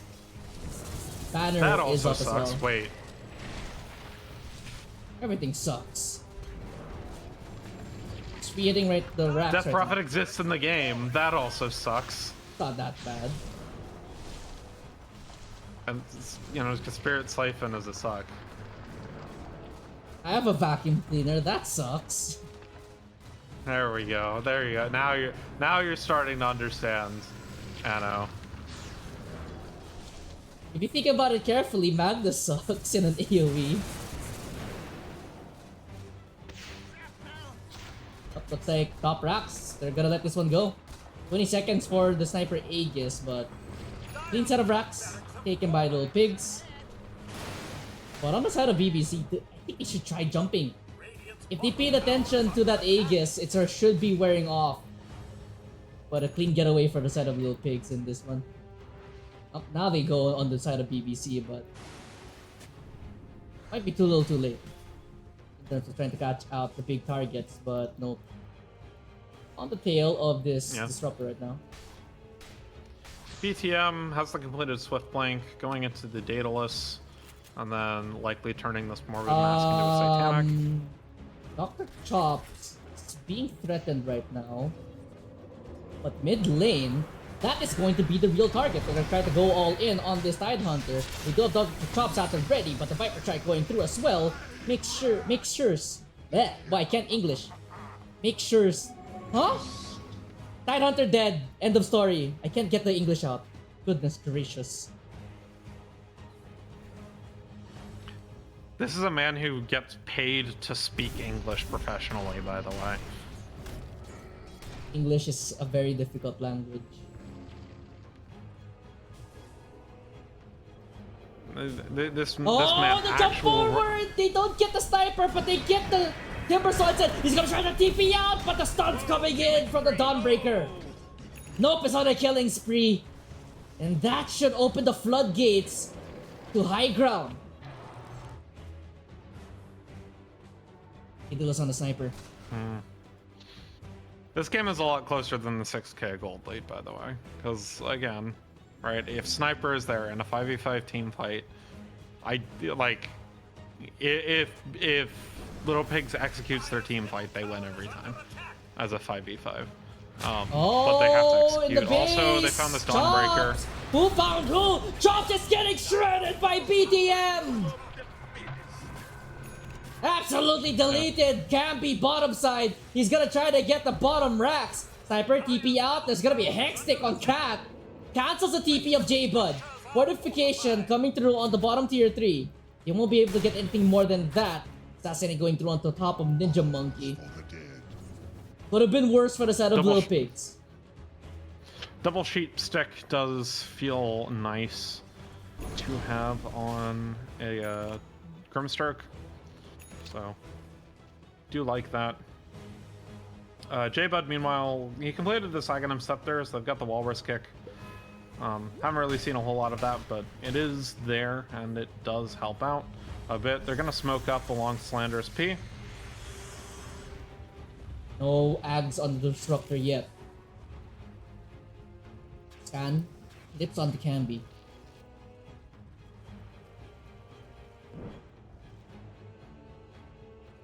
The Camby is able to get on out of there. But the side of Little Pigs, very persistent in their approach. The Tidehunter, by the way, has yet to get a stack of Desolator. Yeah, I've been seeing that. One of those cases where he's not really doing what he needs to do with the Anchor Smash. Or he's not getting kills immediately after getting the Anchor Smash, or people aren't dying immediately after getting hit by Anchor Smash in fights. So that does feel pretty bad to have. But at the very least, you still keep the minus armor effects. So Still does help you out in fights. Oh, little pigs. Ice set now on the bottom tier 2 tower. As BTM leading the charge for this one. Dire's bottom tower 463 last hits on the sniper. The DK though is 424, so it isn't close, or is it? It isn't neck and neck. tower is under attack. But this is just a testament on Nope's improvement as a carry player. Dire's bottom tower has fallen. Yeah. I remember the first carry game I ever casted of Nope. He was playing Underlord carry. What an introduction, Do right? you remember that game? I remember. What? What an introduction to Nope. Yeah, I for you. remember that game. Oh, EK. Yeah, introduction to Nope the player, not Oh, Nope it's the gonna jump admin. in! It's gonna go all in! Sniper's just in! Chops will also jump forward with the Solar Guardian with the refresher as well. Jonesy is taking way too much damage. Double kill right now for Dr. Chops. As Nope brings down J-Bud, and again the BKB-less sniper. He cannot react. Yeah, no BKB does suck, but also just in general. Why are you pushing high ground with Outrageous? Roshan is alive. As a sniper, it makes no sense to ever be in that position without an Aegis Immortal. Ever. Or unless you have a BKB. Yeah, it's not good. It's a missed execute from Little Pigs and I got me good go. capitalization from BBC here. Oh, They've got a lot buyback. of minus armor to deal with this tower right now, just because of the Corrosive Dragon plus the Aghanim Shard for Camby. Minus 14 armor. Buyback. That just came off for a sniper. And now they're gonna try to hit away onto the DK. Here comes the Ravage as well. Nope, taking too much damage. He's gonna fall. But that's a double buyback for a mid lane of Rax and a DK. I think if you're on BBC, you're happy with that because buyback available for Nope. And when he does buyback, he should have Elder Dragon up and a BKB. Yeah, but Aegis is available, right? So if BBC, or excuse me, if Little Pigs ends up spotting out this Roshan, it's an Aegis and a Refresher Shard, and you Spotted. love to see that. You love to see that for this team. Sean Roars here. And for BBC, I think you arguably have to fight this one. I would say if you want to go for the killing blow, you don't necessarily go super all in. But they're gonna let this one go. Yeah. They're satisfied with letting BTM get another Aegis. Second picked up for him this game. Third overall. Guess so. DTM gets the Aegis, Moonsilver gets his Refresher Shard, so... Queso? Banner? Hello? Y'all? Cheese and Banner, okay. They have Shard on I'm surprised Guy. Timbersaw did not take that cheese at the very least. But yeah. Guys. What are you doing, man? Guys. Are we serious? I mean, alright, sure. That might bite them back. I don't think... Did they forget that cheese was a thing after Throne Roche? Surely the courier... I mean, it's right there in the pit. It's right there in the pit. No, the courier is doing something at Secret Shop. That's... He's buying the Reaver for the overwhelming Blink for Tide. Yeah, I don't know, man. That is a bit of a mistake. They're on vision Cat! here. He's gonna get so jumped by is the Cat, sniper, but no. his Alex Storm as well. No, he's gonna try to turn around onto the dust. Buyback coming out from the Grimstroke. So ball goes through. Can they try to clean this DK up? Here comes Solar Guardian. 3-man hit. Dr. Chops gets the ball. No, put a triple. Absolutely shreds him. Maybe if they had a cheese, BTM, he's gonna die with the Aegis. And now Moonsilver, he refreshes the Ravage. He gets it up, but Dr. Chops in the second round. Where did the sniper go? He blinks up to the high ground. Does he have the damage? No, it doesn't look like he does. Going down to the low ground. Nope, he's gonna take down the title to Cammy. Take down the title to buyback coming out from the Timbersaw, but they get the jump onto the sniper. Dead with no buyback. Oh my god! Timbersaw also dies back. Camby falls. But it's all for a team wipe! What went wrong for Little Pigs? Yeah, so here's the thing, right? You have a lot of damage on your sniper, who was able to be on hit for most of that game. However, Moonsilver got broken pretty early on in the fight, and didn't really have the opportunity to do a whole lot of things that you should be doing as a Tidehunter there. And the Timber Saw also just kind of melted, so... This is just game, Finnick. Buyback from Camby. They smell blood in the water. Double siege creep here. 7 seconds for Elder Dragon. Ninja Monkey dashing around with a haste rune, for God's sake. Oh no. Oh no, indeed.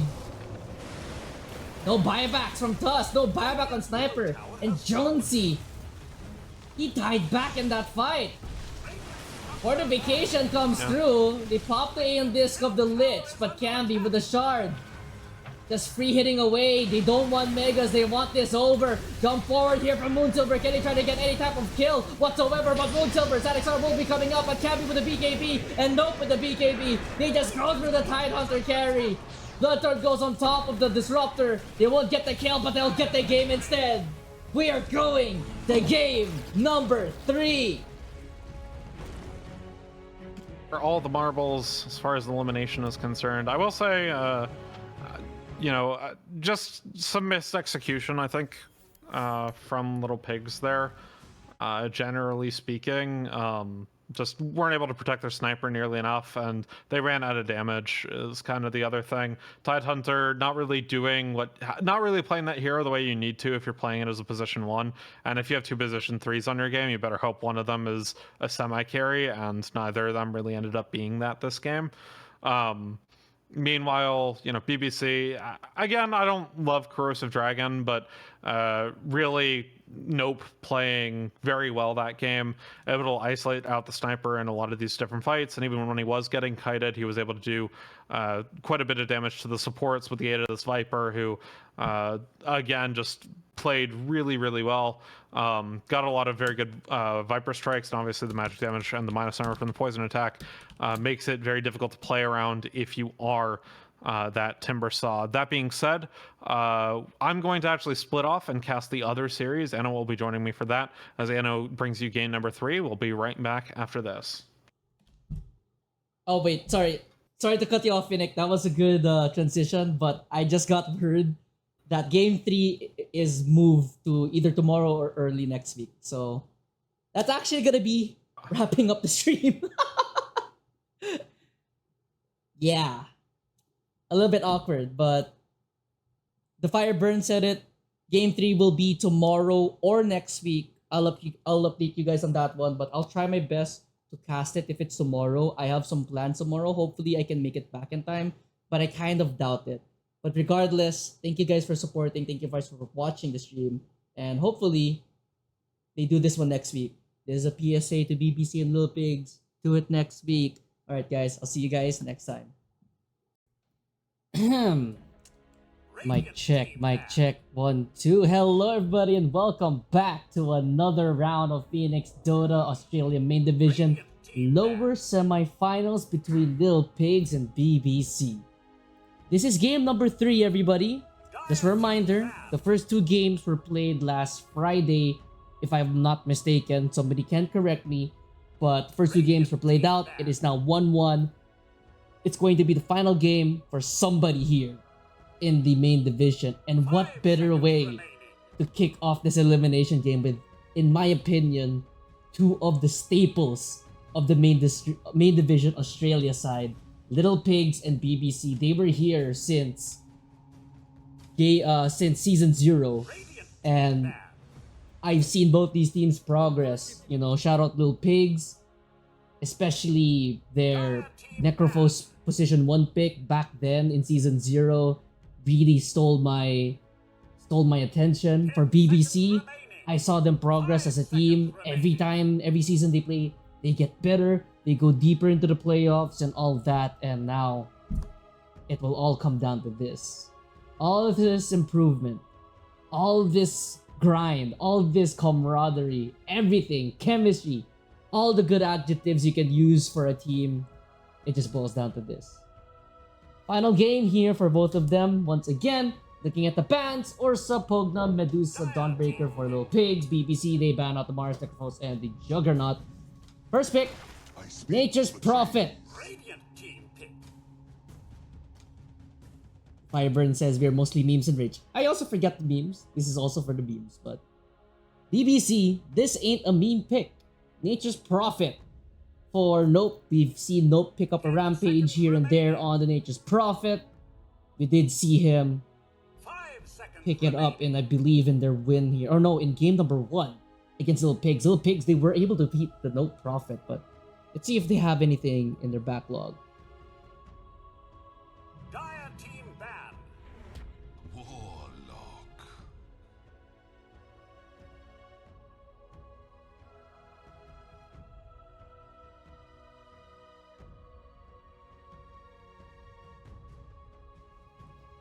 Little Pigs, they're gonna pick up a Seconds Warlock. remaining. Interesting pickup here for the 5 Warlock. seconds remaining. This is a BKB piercing stun. Most likely, maybe they want to use this for the Nature's Prophet. Very solid position 5. You can't really go wrong with it in terms of using the skills. I would say though, later on, mid to late game, you have to focus more on the positioning. 10 seconds remaining. 5 seconds Back to the remaining. bans. BBC ban out the Vengeful Spirit.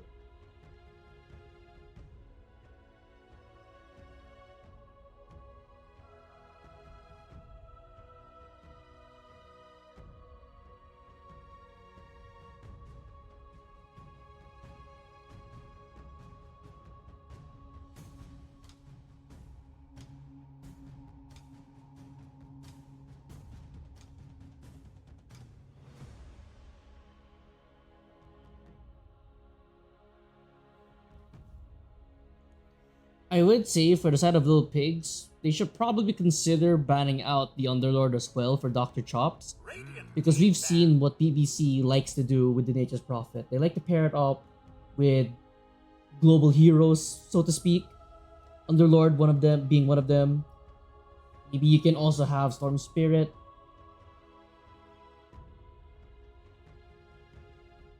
A lot of options for BBC to pick up here. And they're not going to be playing with Rimuru. They're going to be playing this one with Cambi. So Cambi, I'm not really too sure with his hero pool. But hopefully he can play a little bit of dive heroes. Because I think BBC, they're already setting the tempo with no picking up the Nature's Prophet. So I also expect Underlord for BBC one way or another. Axe. Little Pigs pick up the axe.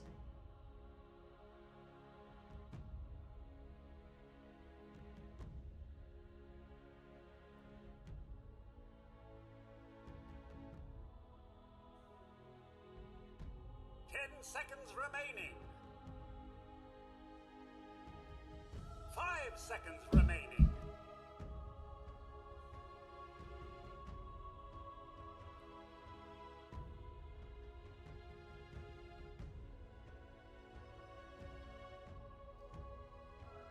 Yeah, now with the Axe Warlock combo for the side of Little Pigs, I would probably expect BBC to want to build somewhat of a save and an aura carrier.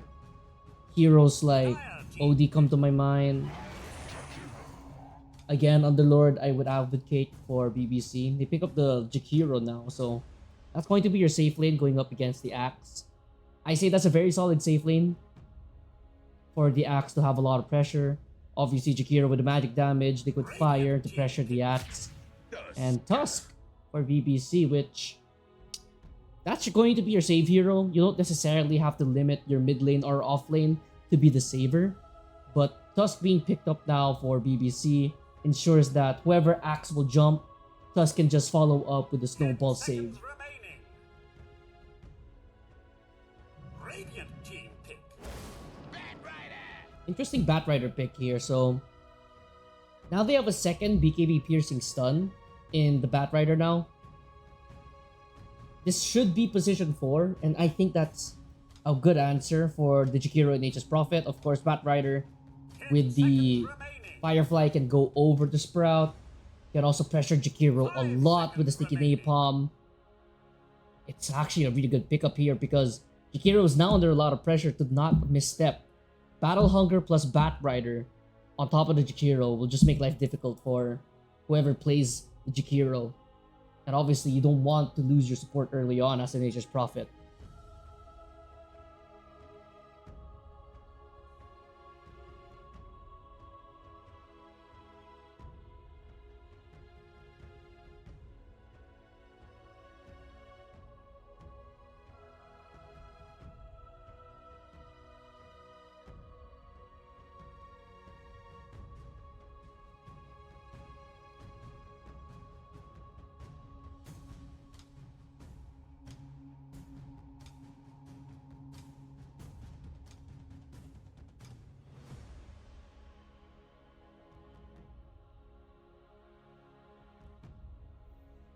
Still have the safe lane, mid lane pick here for Little Pigs, and they're gonna go for the Gyrocopter.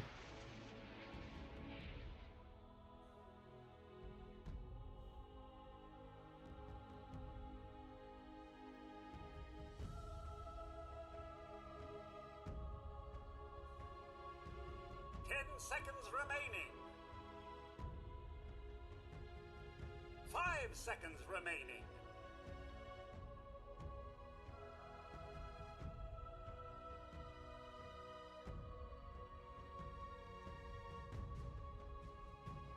You have a lot of options here for the side of BBC.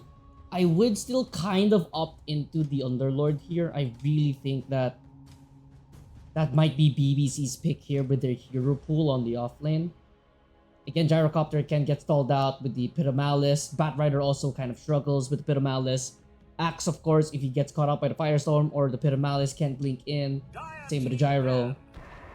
They're gonna go for the Underlord. Just like what I predicted.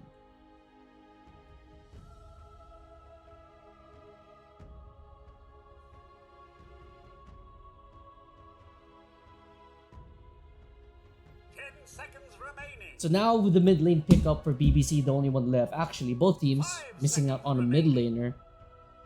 For the side of Little Pigs, they're actually both very similar in what they need in their mid laner. They need some playmaking mids right now for both these two teams. Storm Spirit, Void Spirit come to mind. Queen of Pain has now just been banned. Puck also came to mind, but will now also get banned out. I expect one of the Spirit heroes to be picked up here. Whether that being Ember, Void, or Storm, either or could go any way.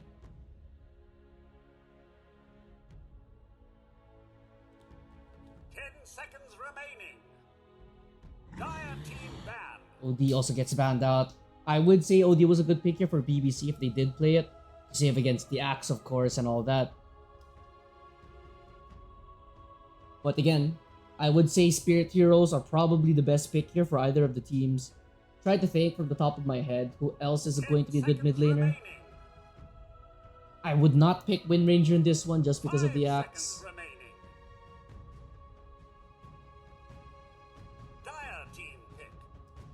This gets banned out. Final pick here. It's out of BBC.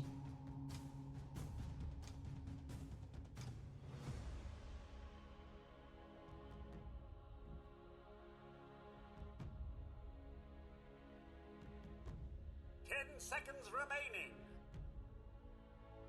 Radiant team pick. Abaddon pick from BBC? So is that a mid-prophet? Okay.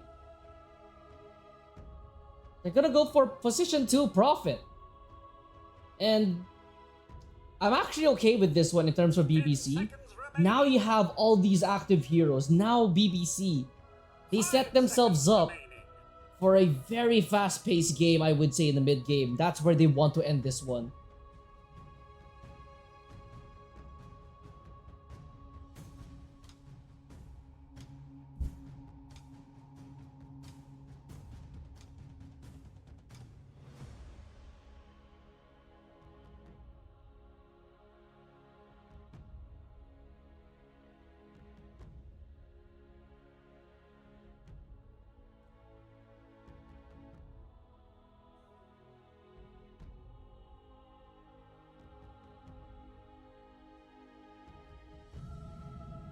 Final pick here for the little pigs. They pick up a Morphling.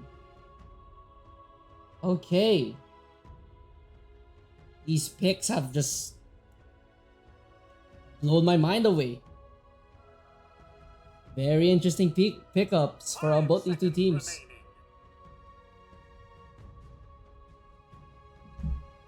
I did see Thompson play the mid Morphling.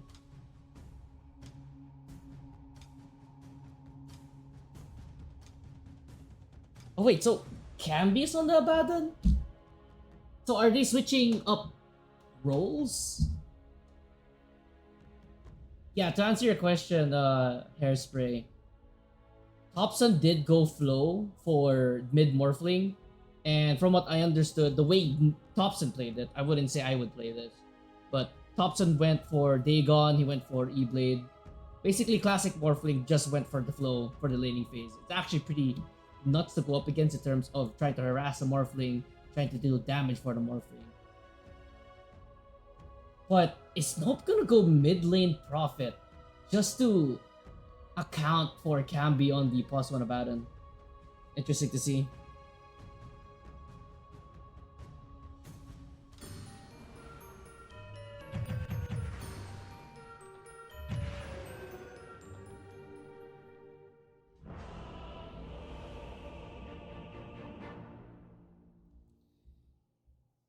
In terms of X factors though for both these two teams, I will say for the side of Lil Pigs, I would have to lean for the Morphling, and for the side of BBC, what a coincidence. I think it's also going to be the mid lane in Nope. I believe he should be the mid lane here, going up against the Morphling, but nonetheless, let's introduce these teams potentially for the final side, for the final time maybe. J-Bud on the Bat Rider, Moonsilver Gyro, Slanders on the Warlock, Jonesy on the Axe, BTM on the Morphling, that's Little Pigs on the Radiant side, Dire side, BBC, Ninja Monkey Jakiro, Camby on the Abaddon, Dr. Chops on the Lord, Cat on the Tusk, Nope on the Nature's Prophet, and Cat told me to announce that Ninja Monkey has decided to turn on the GPU.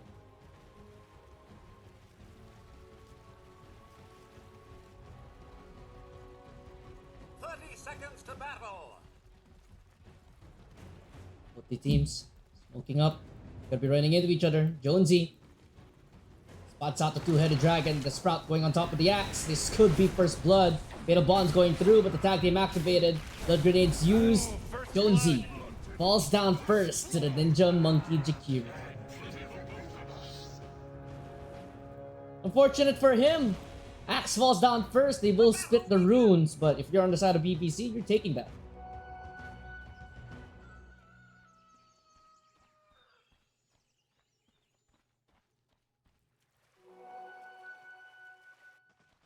Exciting matchup for these two teams.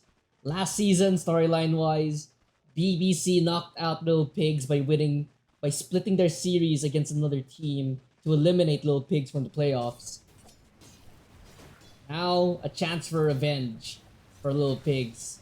They have the opportunity to eliminate BBC in the playoffs and advance. Winner of this one, of course, will be facing off against Foda. They looked dangerous all season until they ran into Dawn Academy, in which Dawn Academy 2-0s Foda 1-2 seed matchup with Foda being the one.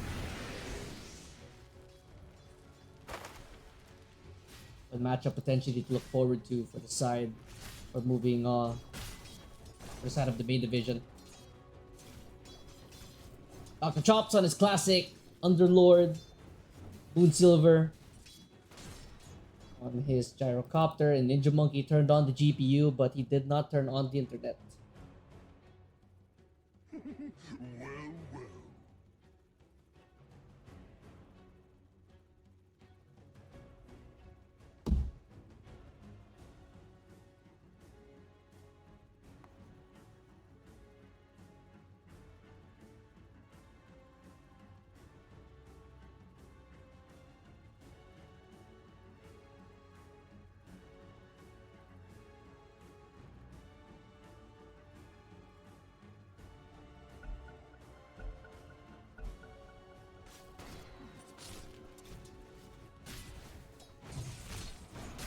Back up.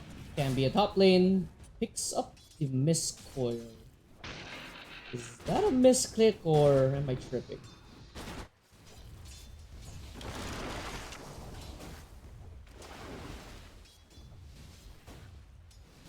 Mid lane matchup.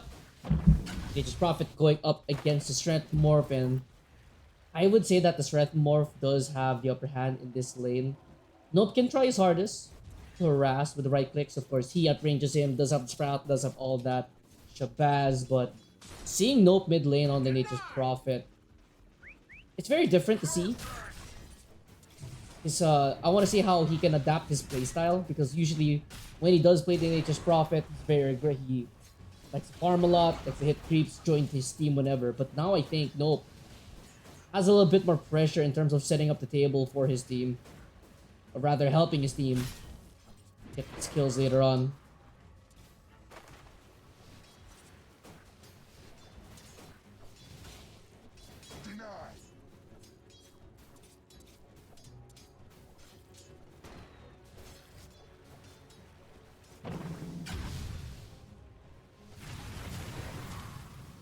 Instant time there.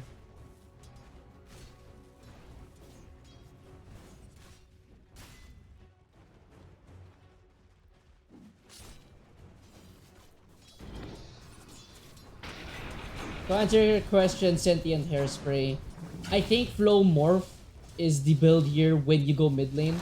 I'm not too sure why, but I know Thompson likes to run Flow Morph in the mid lane. I don't know the reasoning behind it though, because I'm not a mid laner. Dire's middle tower is under attack. But we already see in the laning phase that PTM, just one of Datum Strike is already a good long stun. Maximum stun is 2.4 seconds in the laning phase, so that's already going to secure a good amount of denies. We already see 13-8 on the denies for the Morphling to the 11-2 of the Prophet. Top side, or rather bottom side, Brass going out there. Tusk traps in the Warlock, but I don't think they have the damage with this one. Silver. Into creeps. With the Black Cannon, Rocket Barrage as well. They might want to try going for this one. TP in from the Morphling. This is going to be the first move of the game for the Nature's Prophet. So they have the damage, but Warlock with the Shadow Word, they do not have enough mana for the Firestorm, sadly. That should resort to them stopping this go, unless Cat wants to try to go back in. Now with the tag game activated, Moonsilver might have overstayed his welcome. Firestorm secures a kill onto Moonsilver. Second kill of the game for BBC. Dire's middle tower is under That's how you want things to go. Radiant structures are fortified.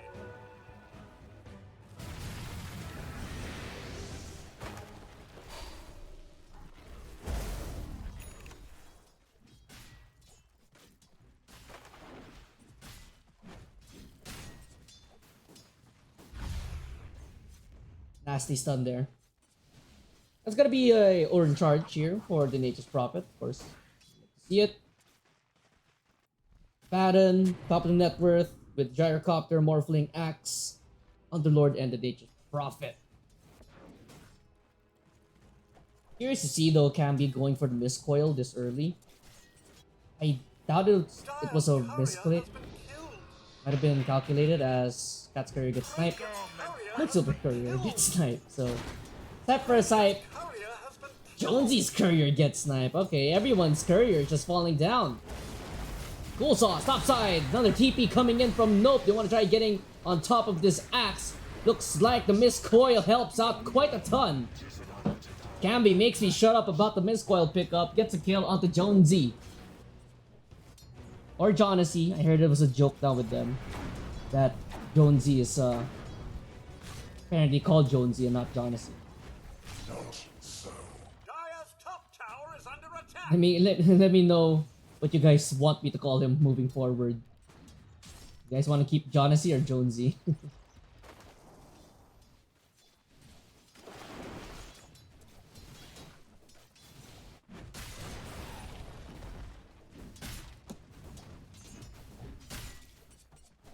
Jonassy.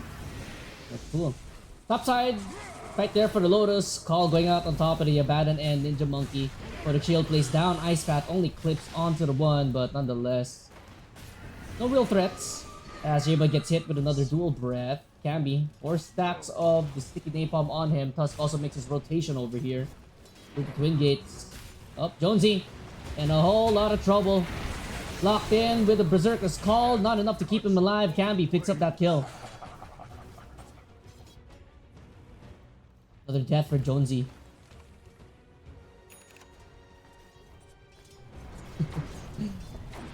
He gets ganked, so the Jonassy axe gets caught out.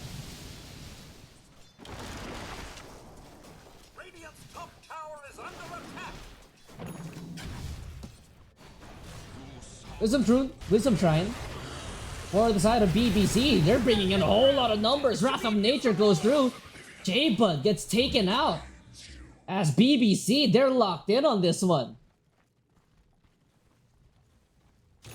0-5 start for the side of BBC. They get both Wisdom Shrines, 2k gold lead for them as well, and it's all BBC, mid-nature's Prophet doing its work.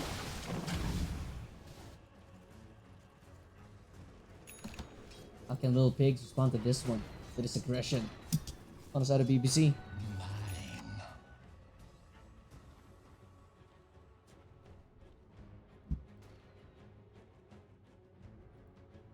I set now on the bottom lane. Top's level 6 now on the Underlord, thanks to him picking up the Wisdom Shrine. BTM mid lane. Farming it up. Nope, of course, trying his best test. Bottom side now. Looks like the supports on BBC, they're rotating over. 2-man Pit of Malice hit. They want to try getting on top of the Gyrocopter. He's stuck in a Malice. Firestorm has been used, but they don't need it. Ninja Monkey gets that kill onto Moonsilver. Sprout misses there onto Nope. Do they want to try diving this? Warlock doesn't look like they're interested in doing so. I say that, but Cat slowly but surely walking up. Nope. They're gonna deal with the wave instead. So another death onto Moonsilver. Radiant's bottom tower is under attack. Dire's middle tower is under attack. Radiant's bottom Pace that tower is BBC are playing at the moment. Dire's middle tower is under attack. Starting to ramp up. They will be bringing down the tier 1 tower. 8 minutes into this game. Meanwhile, Fiend's Gate used. Hold on a second. They want that smoke. They want to go on top of BTM. BTM does have an amplified damage and will get worn off. Moonsilver also TP's down here. BTM will fall down under tier 1 tower. J-Bud trying to help him out, but it looks like he should be falling down to Dr. Chops. Moonsilver, he just TP'd into this. He doesn't even have a level 6 just yet. Red clips onto him. Chops will finish off J-Bud, but here comes Jonesy on the sideline. But Ninja Monkey, he gets a double kill. Jonesy misses the top. Gets a kill in the end on Dr. Chops at Nope. Cleans up Jonesy. 4 dead in the mid lane for Little Pigs. It would have been more worth it if Jonassy gets the axe dunk, but apparently he likes the name of Jonassy as BTM TP's back in. Gets a kill off the Cat. Still relatively healthy. Sanders also makes his appearance in the mid lane, but that should finishing things up here. 4 for 1. Sorry, 4 for 2 overall as topside being pressured by Cambia Batten. Jonesy now on the axe. Gonna clean up some stacks. Kind of rhyme. Fire lyrics. Noted for next time. Top's going for the Pipe of Insight. Jonesy going for the Blade Mail, clearing up some stacks here. Really good stacks here. For the axe leads in the CS, but in terms of net worth, below the Nature's Prophet. Above Gyrocopter, who has struggled this game, surprisingly.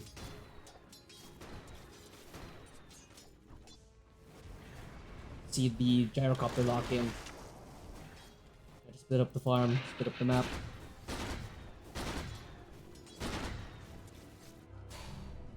Very nitpicky for me. For the Gyrocopter, I want to see him use his ulti a lot more, clear these waves as soon as possible, split time between the jungle here and there. I don't want this Gyrocopter to TP into any of the fights from now on. If he TPs into a fight, I'm going to flame him if I'm his teammate. He should not show his face until he gets at least 2 items. That being, of course, Chrysalis, Aghanim Scepter. Nature's used. Dire's bottom tower is Getting under farm. attack. top tower is under attack. Top tower falls down though to BBC, so another tower taken for the dire side.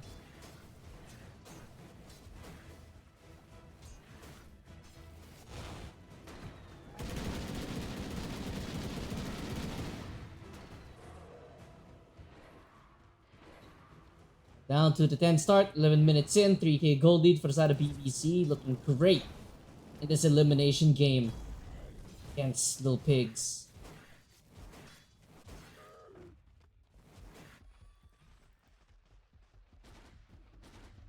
Dire's middle tower is under attack. Dire's middle tower has fallen. Bottom side, uh-oh, Moonsilver is gonna get caught out here. He drops down to call down, but gets surrounded by the BBC boys. Rough there in terms of positioning. Just not careful enough on Moonsilver.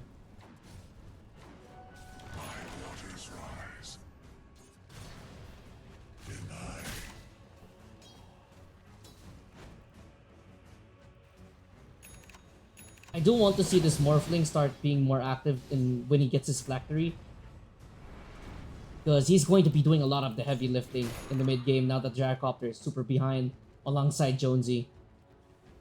Radiant's bottom Morphling and the Axe have to band together, try to stall this game out, alongside the Warlock who still has the Chaotic Offering. Upside, ooh, Jonassy misses the dunk. Nope comes in with a TP, but I don't think it's enough to kill Jonassy.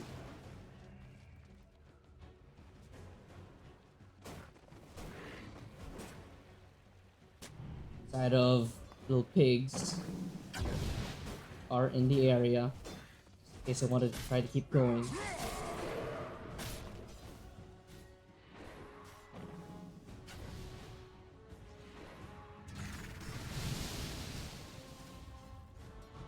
Despite the big kill lead right now for the side of BBC, the side of Lil Pigs has done a good job in trying to farm back up, trying to farm the side lanes, all that. Topside Camby does not have the borrowed time. They're gonna try to dive him under the tier 1, but unfortunately, they weren't close enough. Camby should be able to run away. Gonna be using the Twin Gate. If J-Bud wanted to push forward, I think they could have tried getting that kill as mid lane and the top lane both getting pushed in terms of tier 1. Dire's top tower is under attack. Radiant's middle tower is under Tower attack. falls down here. Radiant's middle As tower for the has top tower, Dire's top tower is under attack. oh, nope, steals away the wisdom. Dire's top tower It's is both fallen. wisdoms on the Nature's Prophet.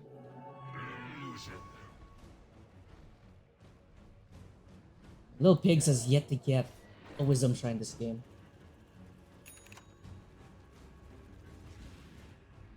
Bottom now going to be the focus on BBC. Took the mid tower. They see Moonsilver trying to farm up here. This could be a rough one for Moonsilver. He knows something's up. He feels something up. Courier. Moonsilver does get spotted. Cat. Gonna be running into him. They just barely catch a glimpse. Oh, they don't!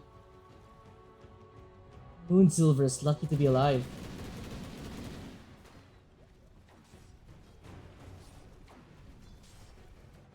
That would have been horrendous. The side of Little Pigs if he gets caught out again. So, despite losing the mid tower, despite, losing positioning, that single smoke play, looking back, that is a huge W for Little Pigs because Moonsilver, I don't think he knew how much danger he was in. The network is starting to go back a little bit in favor for Moonsilver if he can keep up the farming. Bottom side, Cat gets jumped down by BTM. Do they have the damage though? BTM willing to fight this one out. There's gonna be a Ice Path drop down. No TP's in on top of Slanders. Slanders can't even get off the Chaotic Offering.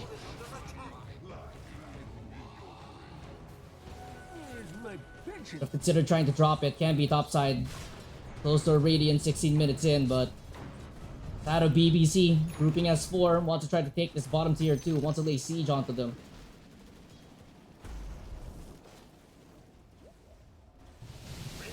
Whoa, BTM! He dives in! What?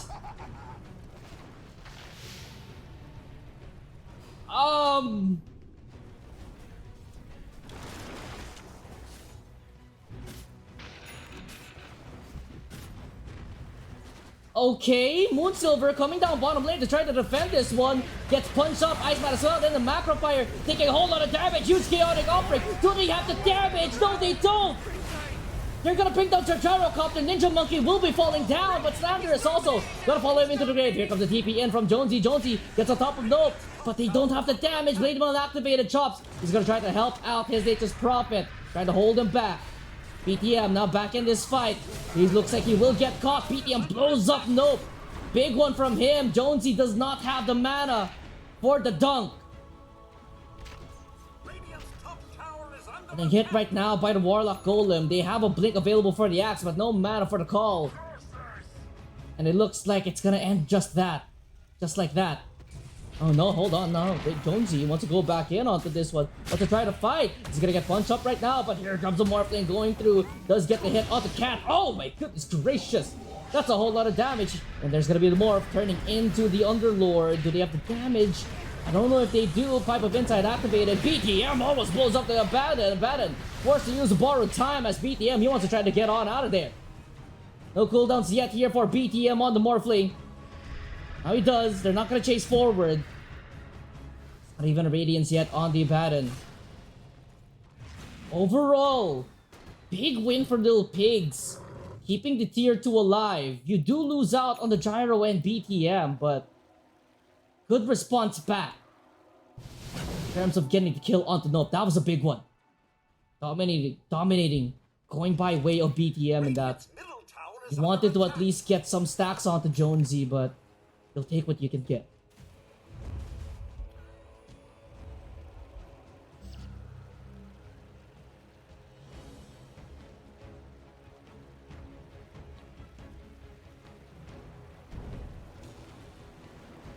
Smoke movement. Gonna find Campy. Think forward, but they chain up the stuns, but nonetheless, no borrowed time leads to the death of the Abaddon. Another pickup, another shotgun from the Morphling. No chance of survival for the Abaddon, and no chance to use the Culling Blade for Jonesy.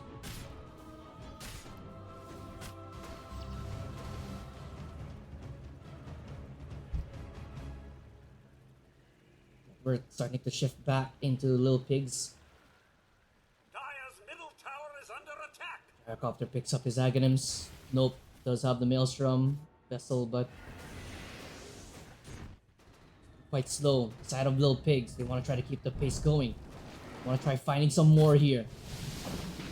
We'll find it. Cat gets jumped. Doesn't have the snowball to use it for farming, and here comes the Macro Fire Ice Path. But the dunk will be going through. Call down will be dropped in top of the team of BPC, but it looks like Slans is taking a lot of damage. Nope. Picks up that kill. 1 for 1, support for support. You do get the dunk kill onto Jonesy. You're gonna golem kill.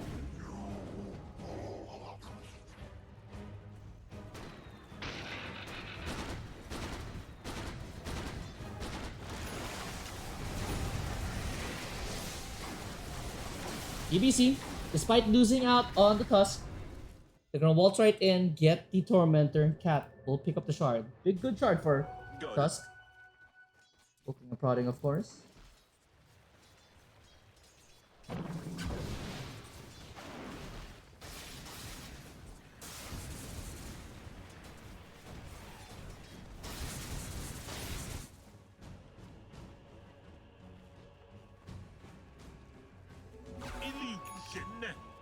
Big dagger now on the Tusk.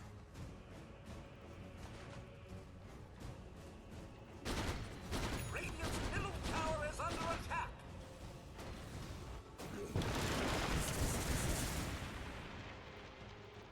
This Akambi has just so much to catch up on us, the Abaddon. Had a good start, but For Radiant's relatively late, I would say.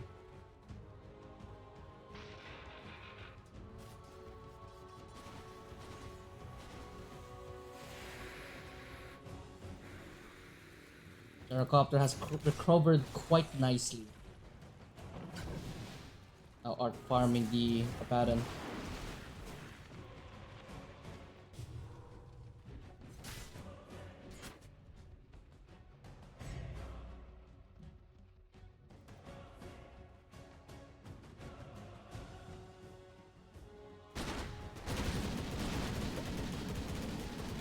Where's my pension? 22 minutes in, 7-16, BBC with a 5k gold lead after taking the Tormentor, but gold lead doesn't really mean anything. So close in terms of gold. Blink for Blink. Oh, okay, but exchanging Blinks. They're gonna get the jump on the two supports. So they have the damage though. Throw ball by the Tusk. Can he try to get out of this one? He goes in deeper. Cooldown will be placed down. This fight is so split up. BTM is isolated. He's dead. Cat falls down for this one. But you lose out on the mid Morphling. Jonesy gets caught out inside the Sprout. And now Camby slowly but surely walks up forward on top of Jonassy. 2 cores dead for the price of the Tusk. Oh, it looks so good to start there for the side of Little Pigs, but BTM just diving a little bit too deep.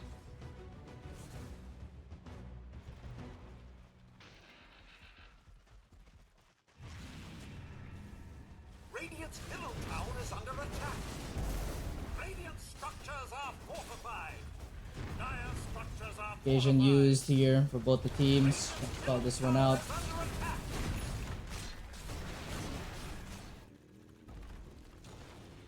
Silver closing in on the Radiant's Crystallis. middle tower is under attack. Radiant's middle Ian, tower has fallen. Cops. The adaptive strike, but I don't think they do. I don't think they have enough damage to kill off the Underlord unless they want to try pushing forward. Camby uses the shield, make sure it gets done for too long.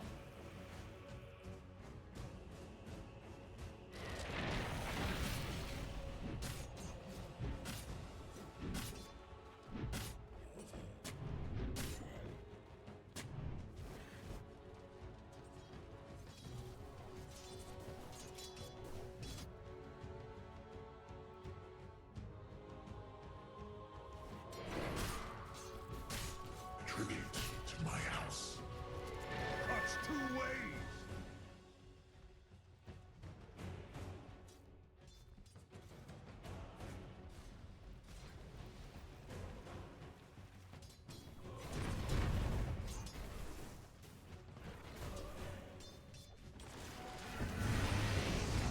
Game has now slowed down a little bit. Tier 2 tower does get taken out for the side of Little Pigs.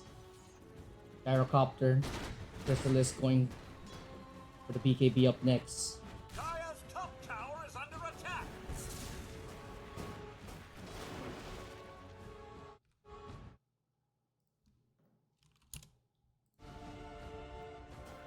Dire's top tower is under attack.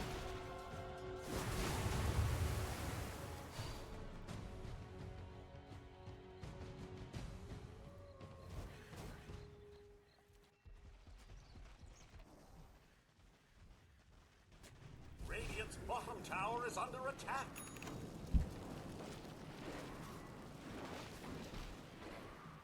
I mean, top 3 cores on the net worth right now, or rather the top 4. Nope on top, followed up by the 3 cores of Little Pig. So this gold lead mostly lies on top of the Nope Nature's Prophet. And item-wise, once the Gyrocopter gets his BKB, once the Axe gets his BKB, things are gonna look scary for BBC, even though they have the slight gold lead.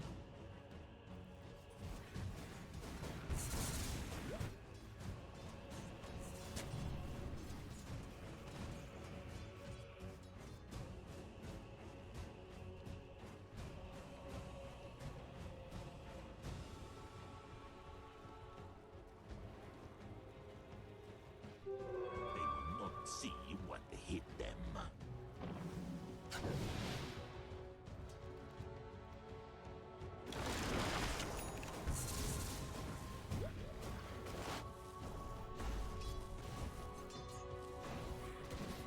Fat Rider and Slanderous. The bottom of the net worth for the supports right now. Rough times to be a little pig support.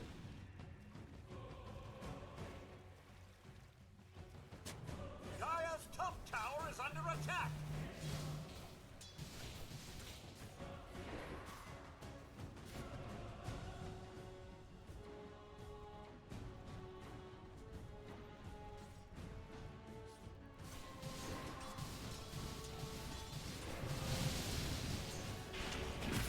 Morphling pressuring bottom side, but it's out of BBC. They're gonna go in for Roshan. They should be successful in doing so. Side of Little Pigs nowhere near in trying to contest Roshan.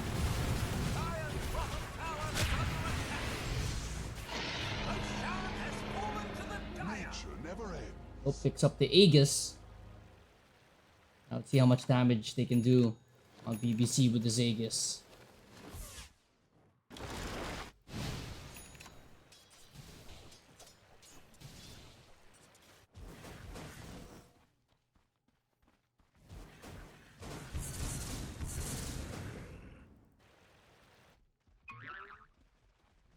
Dire's bottom tower is under attack. I get him shard on the Abaddon. Sorry, on the Jakiro. Abaddon closing in on the Manta style. Dr. Chops, Crimson and Pipe, so damage reduction looking insane on the side of the BBC. BKB though on the Gyrocopter. Ooh. This smoke get caught out for BBC. I'm not too sure. Dr. Chops will be TPing out. Can be. I get a smoke broken here. J-Bud. A ghost. Good dodge there from BBC, and the sneaky ward expires. Slanderous does get it at the end, but BBC are on a timer with Roshan here. 3 minutes, 30 seconds left. I'm surprised they haven't really made a big move yet. And if you're on Lil Pigs, this is a huge win for you. You're wasting their time on Aegis. You're farming up the map, trying to also split up the map. Lane equilibrium is very even, which you don't really want if you're BBC. Radiant's bottom tower is under attack.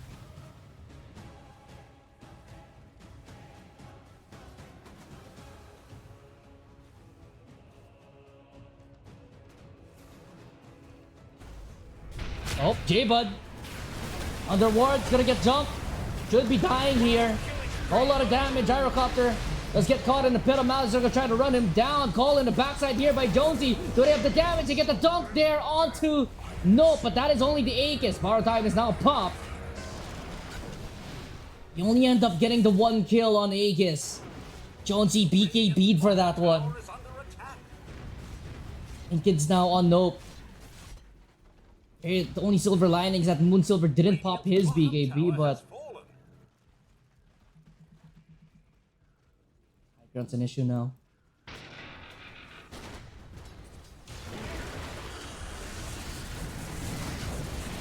Silver, set Sprout. Let's hit with the shards.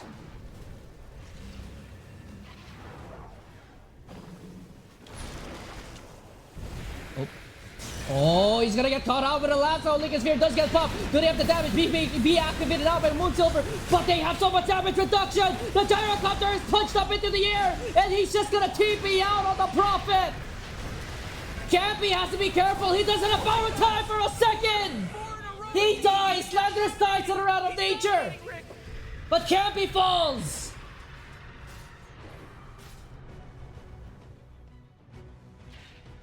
One for one. But Lil Pigs, they'll hold on. That is so close to get the kill onto the Moonsilver Gyro. Radiant's bottom tower is under attack. Again, the damage reduction from the Underlord keeps Nope alive essentially, Radiant's bottom tower is under attack. as Moonsilver just doesn't have the damage just yet.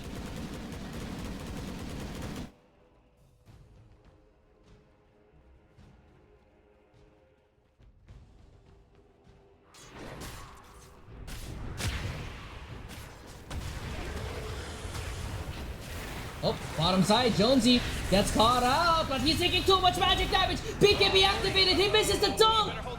J-Bud trying to help out, he falls as well. Jonassy, another BKB usage, but he just dies from it.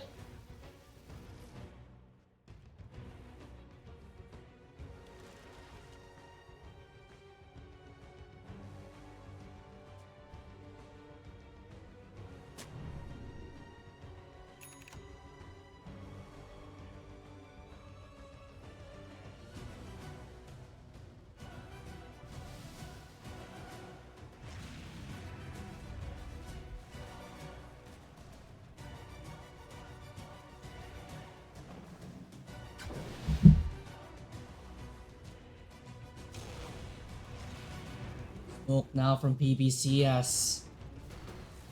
Slowly but surely, its lead just growing and growing with every fight. Helicopter is 1,000 gold away roughly from the Satanic. Morphling does have the E-Blade.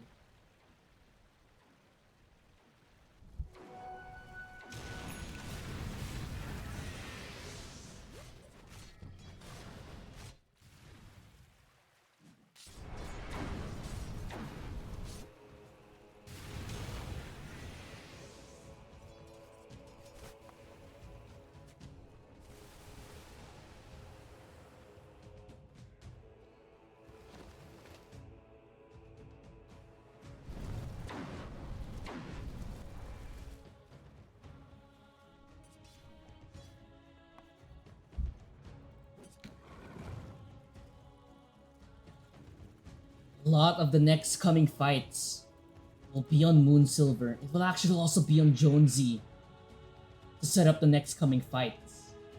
One good call. That's all they need. J-Bud, of course, under a lot of pressure to get the lasso off.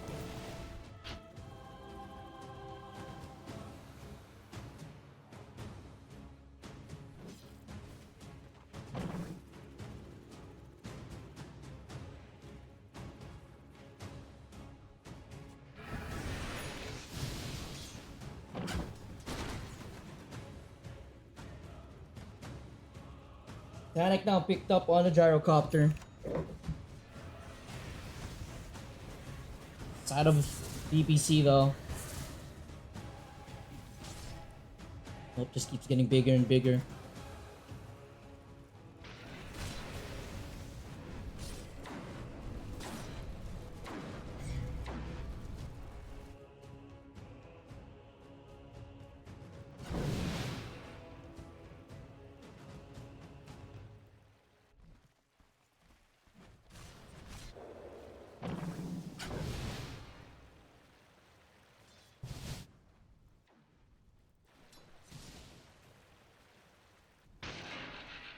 Shard picked up on the Warlock. That's a good shard to get. Dire's Trying top to stall. tower is under attack.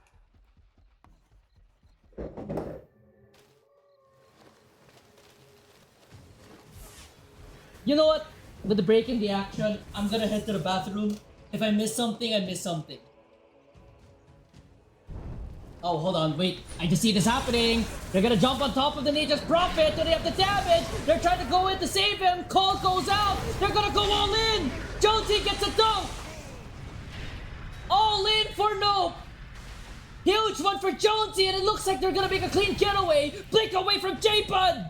Barely gets it off, does have before staff. They're gonna try to keep on going, trying to keep chasing any type of punishment. But here comes Moonsilver and a call from Jonesy. They're gonna fight this one. There's gonna be dropping a chaotic offering. They missed a dunk, but Moonsilver now with a double kill. Dire's courier has They're so split up right now. Cappy finally finds J-Bud. But the main team of BBC, they've fallen apart. Moonsilver and Jonesy combined with BTM to get a team wipe. Little pigs! Coming back into the game with that huge one! 2 overzealous with a Batrider kill! Dire's top tower is under attack. Dire's structures are fortified. Dire's top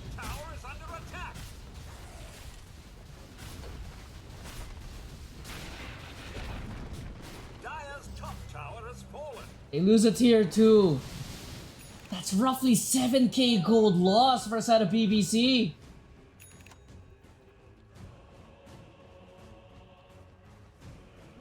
Tally ho!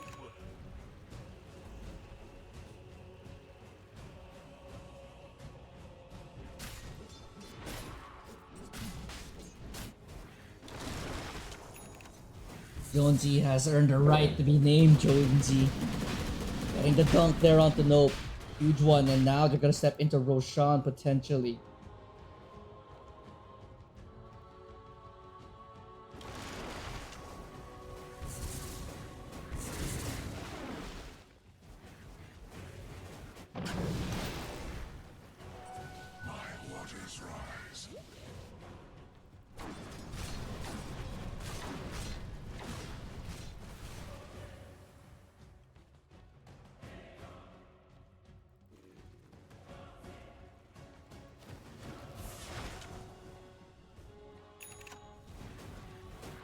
Just need the butterfly now on the Nature's Prophet.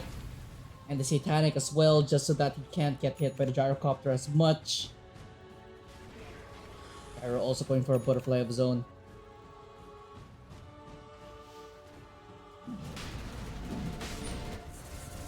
They're gonna go inside Roshan on the side of Little Pigs.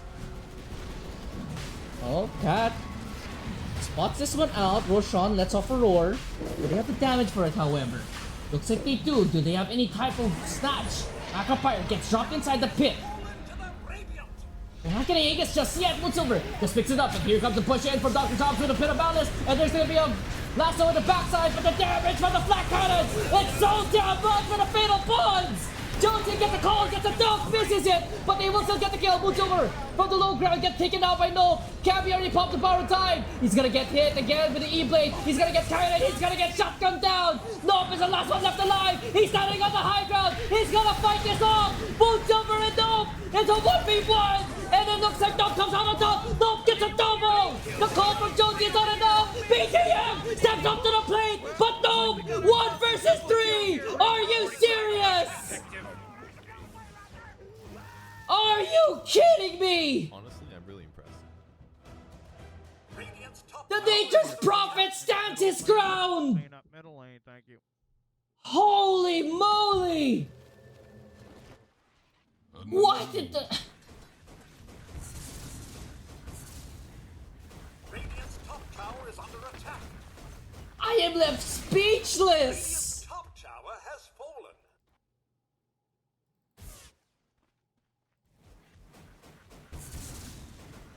The cojones on Nope to stand there and fight! Where the Gyrocopter was forced to run around into his position. Jonesy gets the call, but there's just no proper follow-up with the Morphling out of mana. With a Gyrocopter already down to 1/4 HP. It's insane. Ban this hero.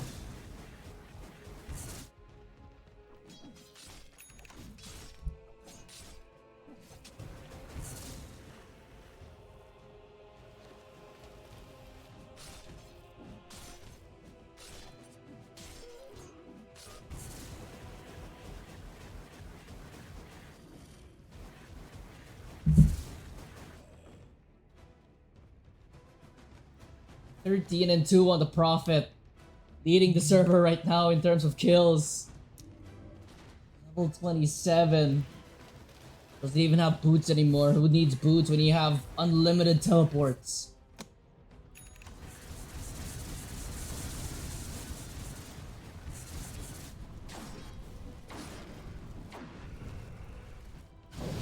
What they say though, the bigger you are, the harder they fall in the mid lane. BTM does get jumped, he's stuck inside a Pit of Malice. He doesn't have anything, he's gonna use the E-Blade on himself, and they're gonna try to fight this one. Moonsilver, he's gonna push forward. They will get Ninja Monkey, but BTM, he falls down. BKB popped down by the Gyrocopter. Do they want to try to keep on going? No, he's in on this one. He's gonna get hit, he's gonna get called. Chaos covering as well. Opponent shield, he's gonna bad fight, but the Gyrocopter, they're surrounding Nope. It's not gonna be the same result this time though. He falls down, he loses 3. Gyrocopter, he gets an ultra!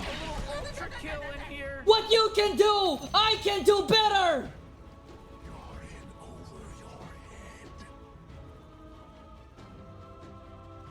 No buyback on BBC! Radiant's top tower is under attack. Dire's middle tower is under Again, the overzealousy! Nature's Prophet didn't pop the satanic! Dire's middle tower is under attack. Warlock just sits at the back with the tomato soup! Dire's middle tower has fallen. Hero back up online, no macro fire to defend! Tower is under attack. Dire's structures are fortified. Playing forward, Jonesy gets caught by the ice pad. Fortification used. Tower is under attack. Gotta keep on hitting on the gyrocopter. I don't think he wants to continue.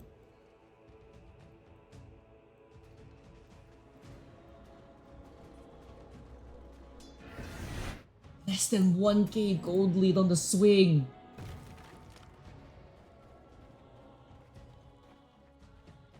Goodness gracious.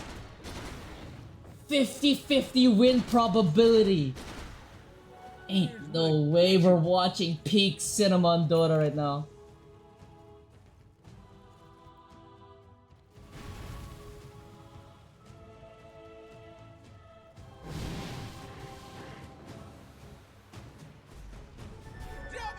Jump forward, bottom, cap. He finds Jonesy, BKB used. Can he try to get away? Call use the sprout. They're gonna trap him up together, but Jonesy taking a whole lot of damage. He will be going down, but they find Cat as well though. But you're still gonna get the core kill for support. Good strike there for the side of BBC. Fair cloaks, both exchanged in that one. MKB picked up now by the gyrocopter.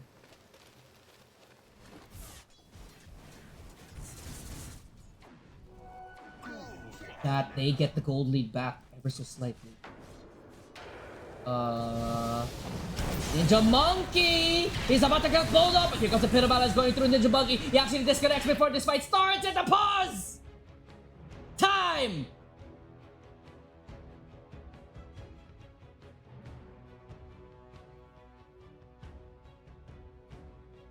Holy.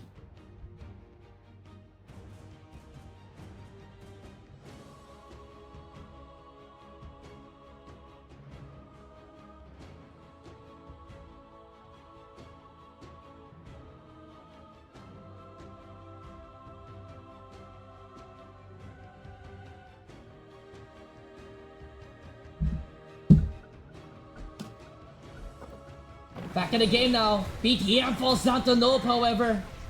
Wait, you can Hurricane Pike Missile? The seeds of fortune. You learn something new every day, I guess. Nope. Threatening the TPN. This is not to. Well, I did not know you can use that. You can use Pike on Missile. Huh.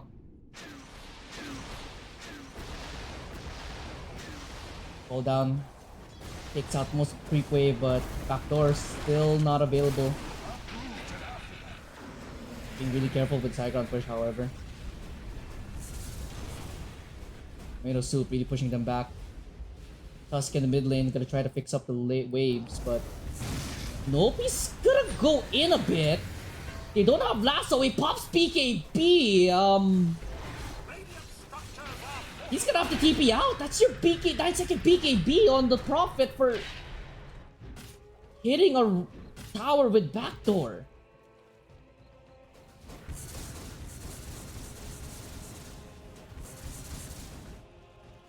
Okay. Whatever floats your boat.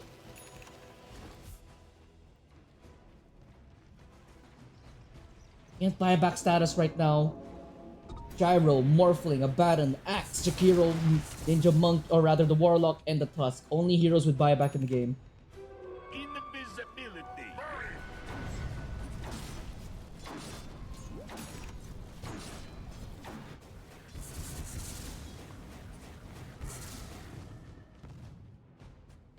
Buyback now on the Nature's Prophet available.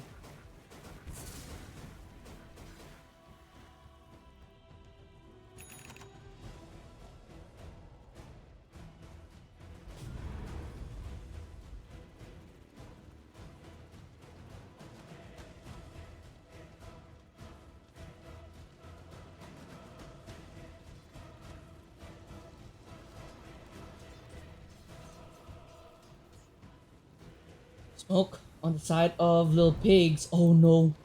Oh, oh, oh, oh. He gets away barely on the Nature's Prophet. Holy.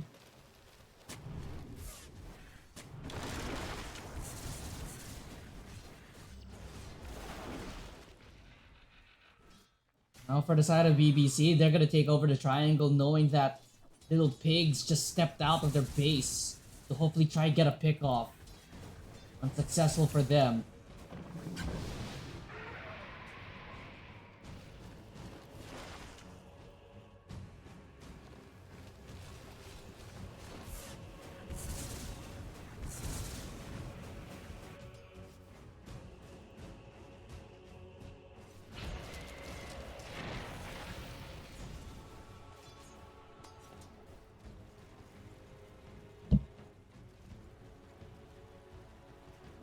Regeneration.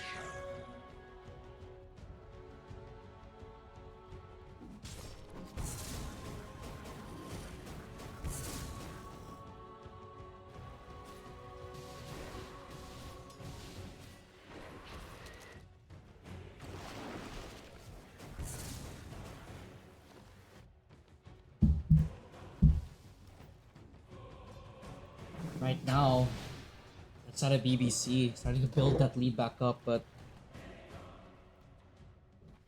no proper buybacks. Another pick off. Doesn't matter.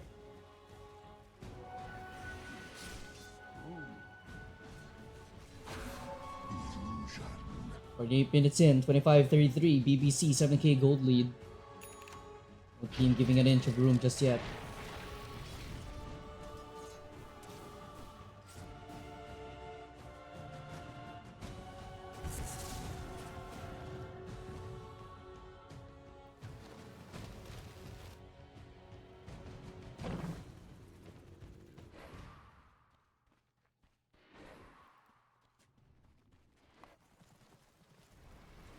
Turn picked up on the Abaddon.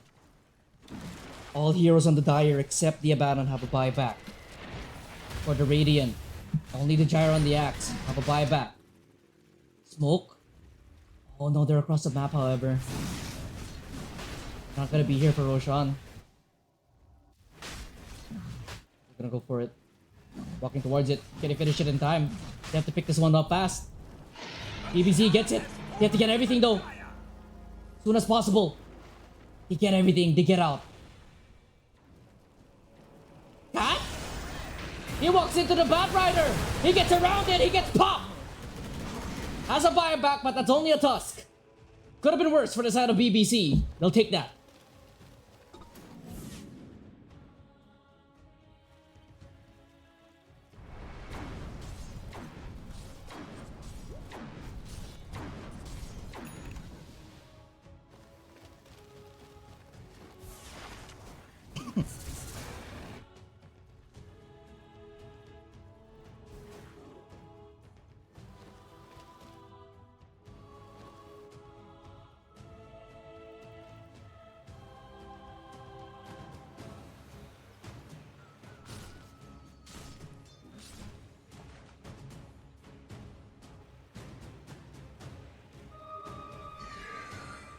What a tightly contested game, and looking at the buyback statuses, everyone but the Abaddon has a buyback.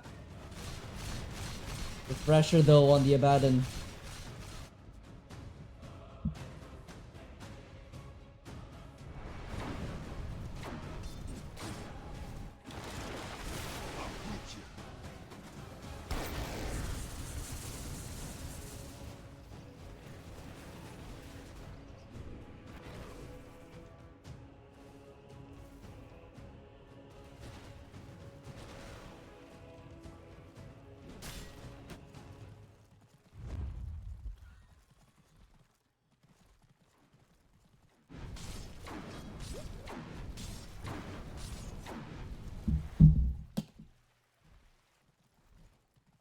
Smoke now.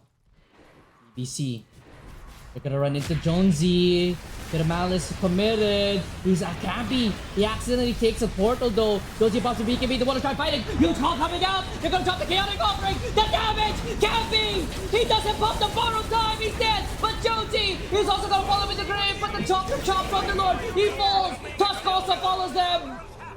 3 dead on the side of BBC. And now no. He's isolated. Moonsilver gets a kill onto the Jakiro. DP out from the Prophet is enough. But they lose 4! Jonesy! Huge call!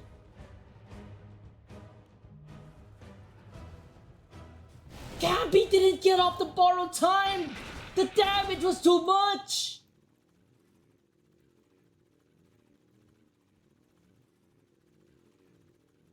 Nope has to try to find some way somehow to split these waves! Aegis for 2 minutes, but your mid lane is wide open now.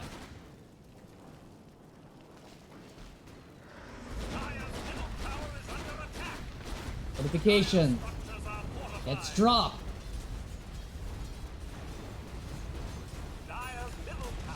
Gonna take it. Believe it or not, this is the first racks of the game.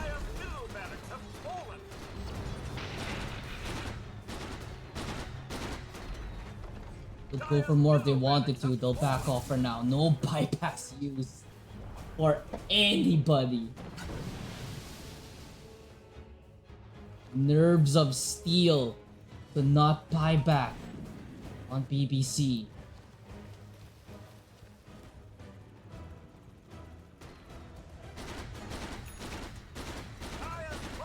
Little pigs.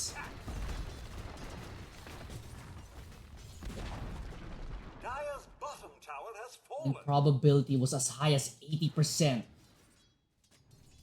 for the side of BBC. Now it's 60% in favor of Little Pigs.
Four minutes in.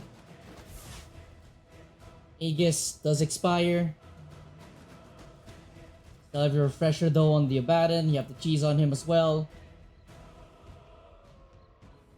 Everyone in this game now has a buyback available.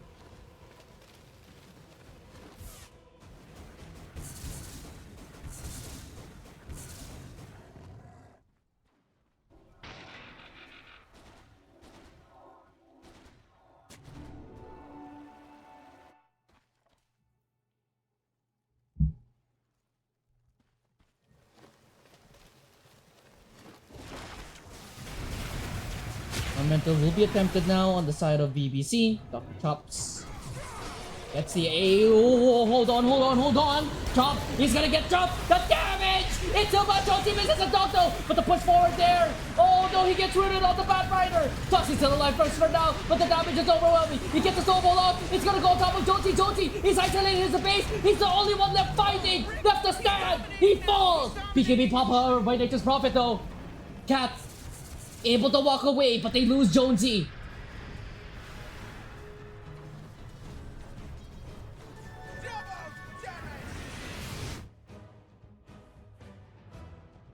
Prophet steals away another Wisdom Shrine. Oh, that was the all-in play. They don't even get Dr. Chop's dead. Not even Cap.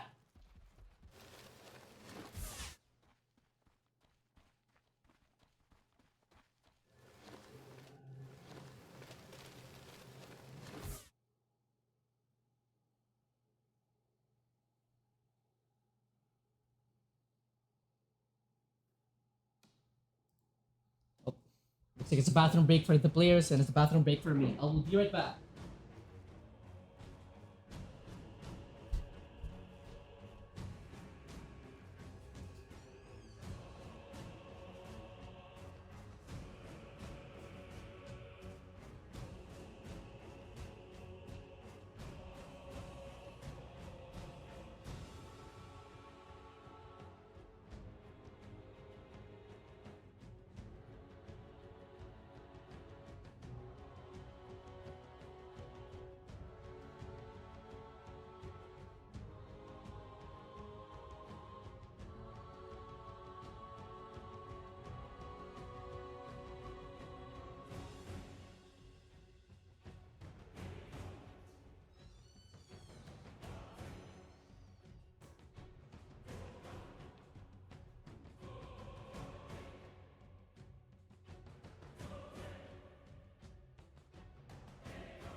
Alright, I'm also back from the bathroom.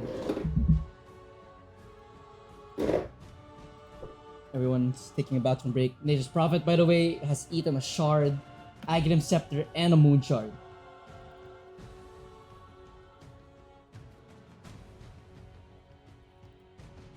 Aghanim Scepter on the Bat Rider.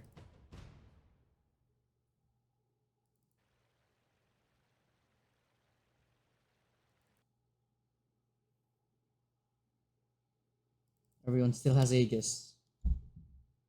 Or rather, everyone still has a buyback.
Game's now on pause. Back into the final game here in the loser semis. Little Pigs BBC, 4 more minutes until we get tier 5 items.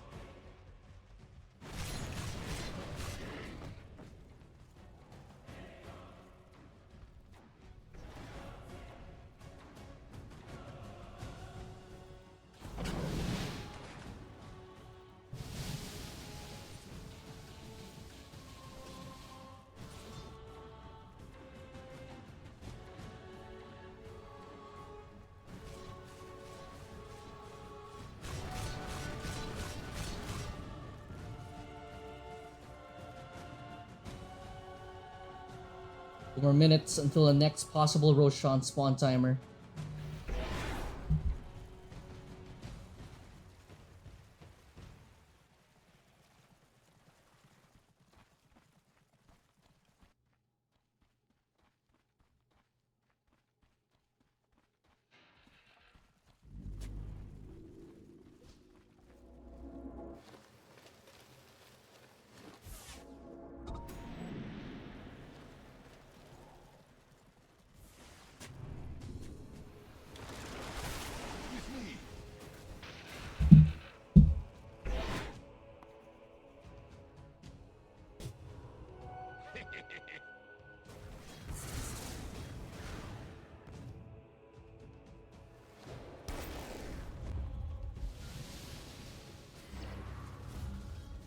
What's the move now for the side of BBC? You only have the lead by a knife's edge. Little pigs, they want to adventure out. Find what they can get.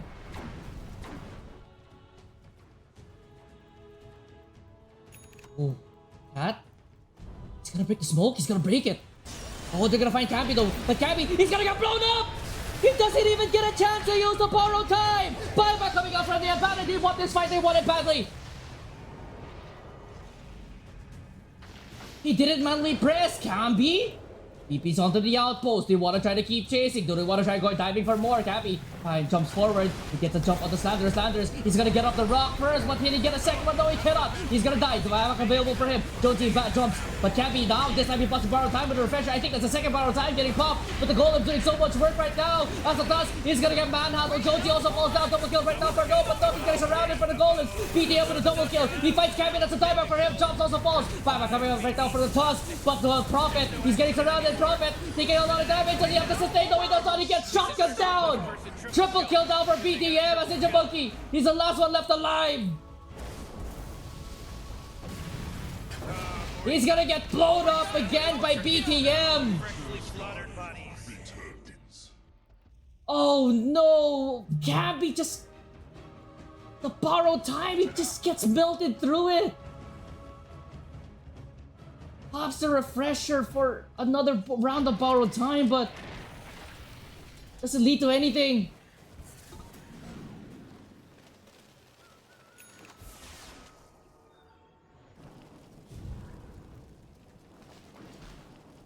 Buybacks committed for the Underlord, Tusk, Abaddon, and Prophet.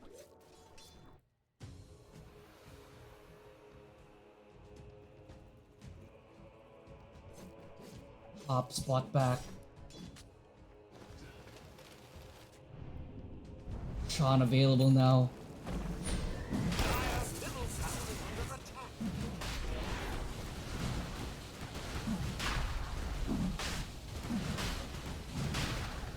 Should be able to get this Roshan. Bottom lane, however, and this is times 3 HP of the Treants, so should be able to take that one down.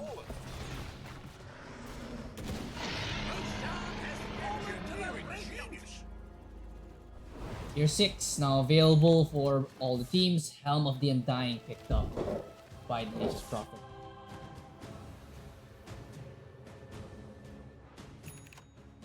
Ags now on the Tusk. Tops picks up a Fallen Sky.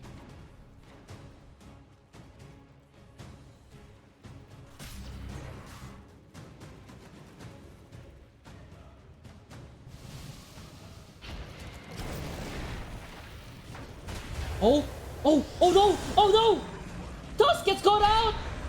He does have a blink available! Oh no, that would have been disastrous if he died! The Glimmer Cape! No detection!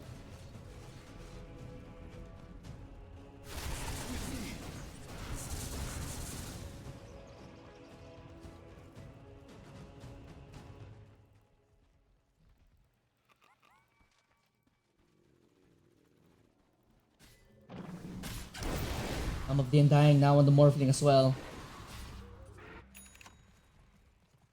What are these items on the Jakiro?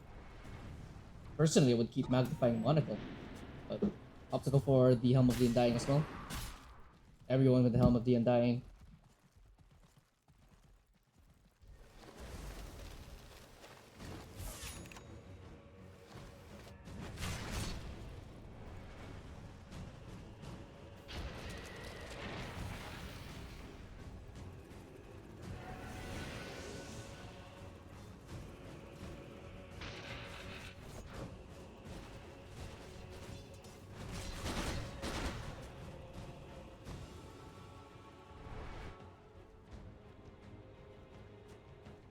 Aegean Desolator on the gyrocopter.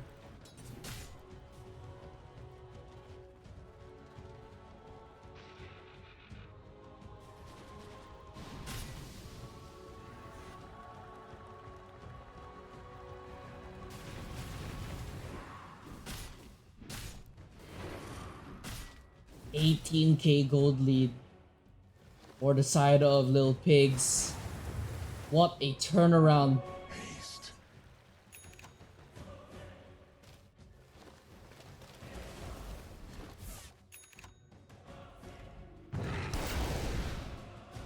Minotaur Horn on the axe.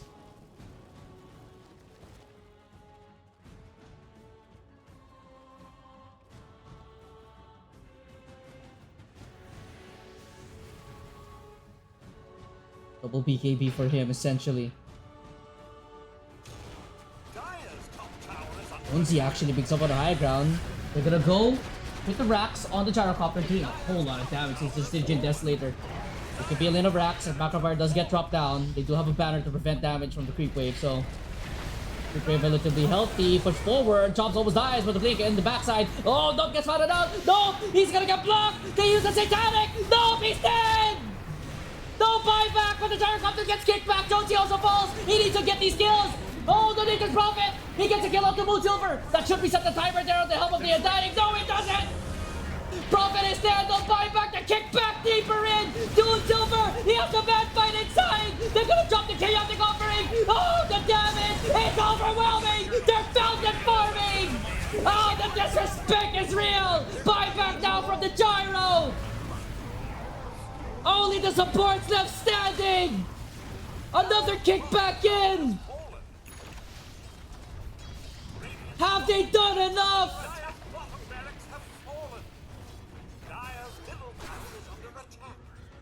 Push in. Oh, that's gonna be a die back there on the Jakiro. He's dead. Only one person left to stand, and that's Cat. Trying to prevent them from hitting the rack, Ancient. But they can't hold on. Little Pig survived the onslaught. Eliminates BBC in a thriller.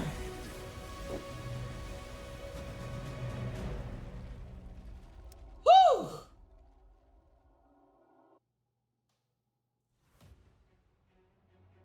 What a series. What a final game. Absolute cinema. To watch that game unfold, but... Whew!